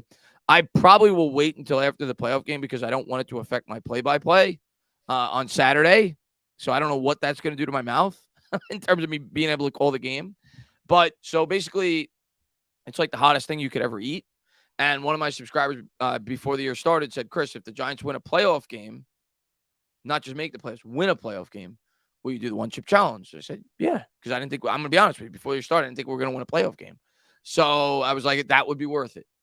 They won a playoff game. So yeah, I've never had one. I've watched videos of people eat them, and supposedly it's supposed to be like horrible. Like it's like 30 minutes of just your mouth feeling like it's in a volcano.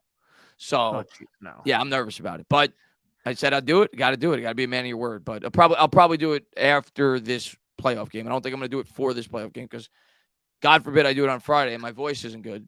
That's not going to be very good for the Saturday night playoff game. So I'll probably wait till after that. I thought about being like, Chris, you know what you really should do is if they win against Philadelphia, you do too. But I don't want to put you. No way am I doing that. Jeez, man. Daniel Jones says, can't wait to send them packing their cheeks. Let's go. Let's knock them out of the playoffs. And Hunter Fay, stand up. New member, welcome to the squad, man. I appreciate it. Anybody that's tuning in right now, we still got over 700 people in here. Thank you to everybody for being in here. Midday stream, 6 o'clock, kind of impromptu. Didn't set it up until after I got home from work. So I went live like 10 minutes after I set it up. Didn't know if I was going to get a big crowd or not. Appreciate all you guys for being here. Thank you guys for being the best supporters. Most important thing I want you to do is go into the link after the stream. I don't want you to leave now, but after the stream, I want you to go to the link in the description below. I want you to subscribe to Big Blue Banter. Two really good guys. They got a great channel. Go over there and check them out. Peter says, can we please stop Scott this week? Please. Peter, You're right. And it's crazy. We're talking about Boston frickin' Scott here. We're not even mentioning Miles Sanders' name, but you're right. Boston Scott, he just has this thing for the New York Giants. Loves to perform against this team. Are you a baseball fan? I like baseball, yeah.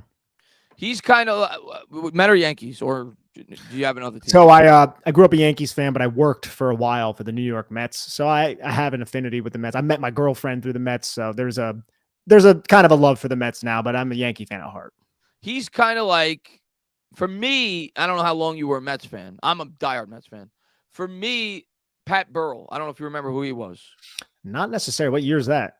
He was with the Phillies probably in like the late, maybe like the 2007 to 2012 range, in that area. Okay, yeah. But basically, Pat Burrell was kind of like a pretty good player. He's okay, similar to like a Boston Scott. But when he played the Mets, he I think he had like 120 career games against the Mets. He had like 45 home runs. And yeah, like I think it's like a third of his career home runs were against the Mets. And that's what Boston Scott is against the Giants. Like he suddenly becomes like Babe Ruth of baseball when he plays the New York Giants. He's got 15 career touchdowns. 9 of them have come against the New York Giants. It's ridiculous. It's absolutely ridiculous. It's insane. Ridiculous. But I agree with you. It's not, the Giants should not be game planning for Boston Scott. And I know that Wink was actually asked about that today, and he basically said that, like, you're a lot more concerned with Jalen Hurts. You're a lot more concerned with Miles Sanders and their wide receivers, Dallas Goedert. I think it's just coincidence that for some reason he just kills us. I think the Eagles play into it too, Chris. I think they know. Like they're not going to really probably use it unless they're blowing the Giants out. But I think they're going to give them like a goal line carry. That's what they did in these last games, right? Like they're on the goal line and it's not a huge leverage situation. Boston Scott's going to go in there.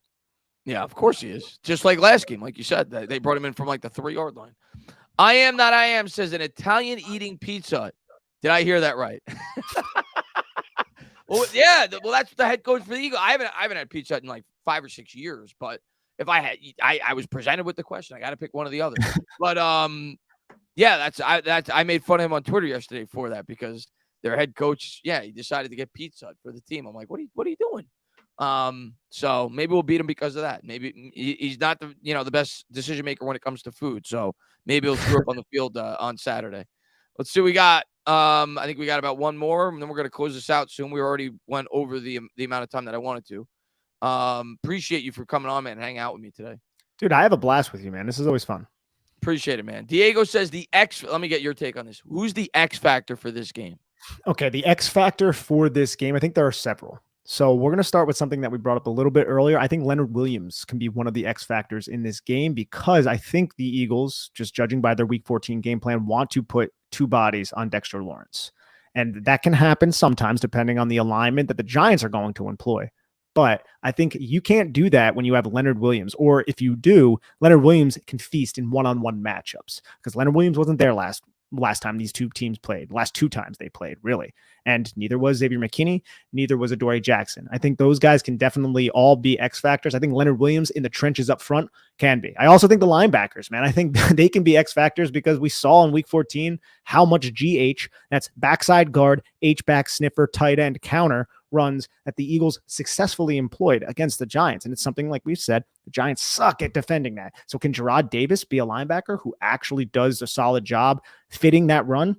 I'm a little dubious to that, but if he can, that would go a long way. So I think there's a lot of players that I'm trying to think of, not like, I think you should say Saquon Barkley, Daniel Jones. Yeah, those guys can easily be X factors. I'm trying to think of the more. To me, Daniel Jones doesn't count as an X factor. That's like a given going in, right? It's funny because I was on Bobby and Justin's podcast yesterday. They asked me the same question.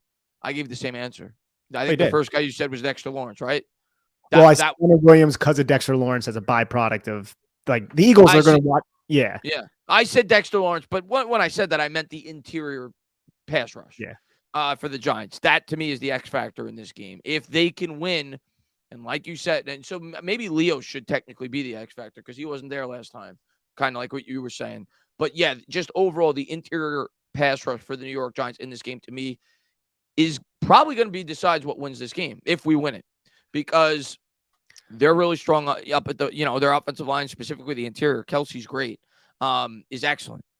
But if we could get pressure, if we could generate pressure, something that Jalen Hurts is not accustomed to this year because their line's been incredible, if you could cause disruption in that pocket, I think it could create turnover opportunities. So that's why I think it's the X factor. I agree with you.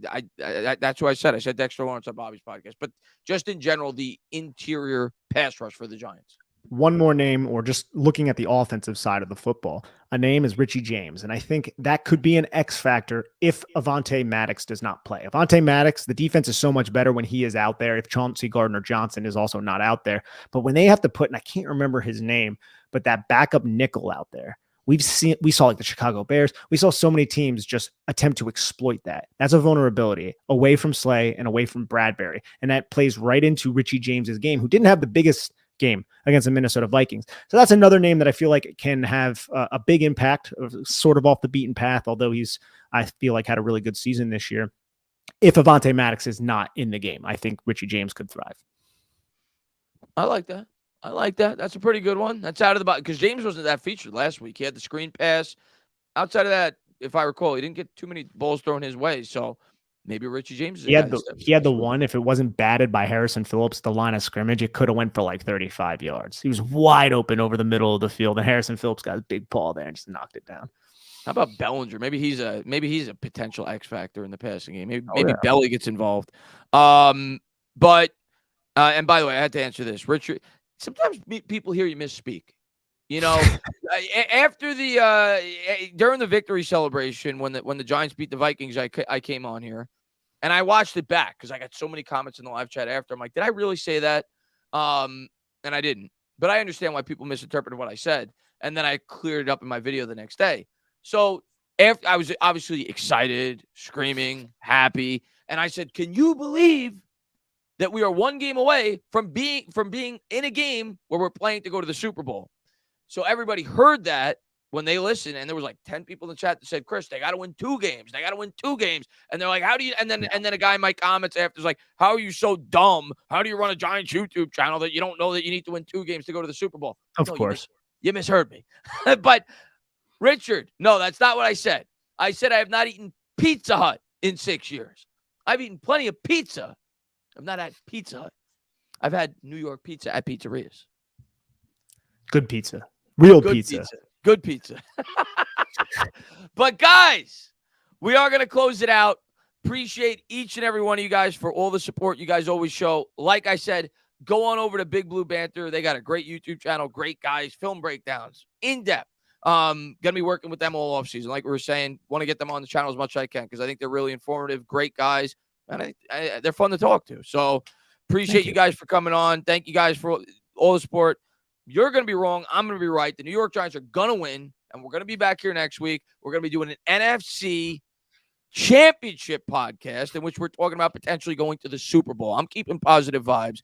Can't wait for Saturday. I thought about it today. We're only 3 days away from our next game. I know. It's like a Thursday right now. Came up quick. So I can't wait. I can't wait for the game Saturday night. What more could you ask for? Thank you to each and every one of you guys. Mike Nixon says, wait, Chris. What do you want me to wait for? What do you want me to wait for? Jai, have a good night. Thank you so much for being here. She's always in the stream, always supporting. Bookend, have a good night. I'll wait for you, Mike. I don't know what you want me to wait for, but I'll wait till you say something. Oh, a members chat. Yes. I sometimes I miss those, but yeah, I got the YouTube chat here. If I did miss a member chat, I was just the members chats don't pop up, as you guys know. They don't pop up on the StreamYard when I have guests on. Sometimes I get into the conversation, so I don't have the YouTube chat in front of me. But I got Rudy's member chat here. Rudy, what's going on? He's been with me forever. Member for 36 months. Freaking awesome subscriber. One of my day ones. Been on my channel since the beginning. Manifesting Boston Scott fumbles what could be the game-winning touchdown, and the Giants win 28-21. NFC Championship. Here we come. Practice saying it. Let's go, Rudy. I'm going to tell you the way that I want this game to end. This, to me, would be poetic justice. Richie James, punt return for a touchdown. Oh, man. In a tie game, too, right? Tie game. Or down by 3 for even more of an effect. Well, that'd be even better. Yeah. But it could be tie. That's fine. 15 seconds left. Punter could clearly kick it out of bounds to send it to overtime. He kicks off to Richie James, and Richie James brings it back for 70 yards. That's what I want to see in this game. That's how I would like this game to end. That would be fantastic. But, guys, have a great rest of your day. Thank you guys for all the support you guys always show on the channel. Yeah, and I'll be live. I think I'm live tomorrow with Patricia Trainer, so you see me tomorrow. And I think I'll be on Bad Dog's channel either Thursday or Friday. I'm going to be live all week. You know that. Big game coming up on Saturday. Can't wait to talk Giants football with you guys all week. And let's get this W. Have a good night, everybody.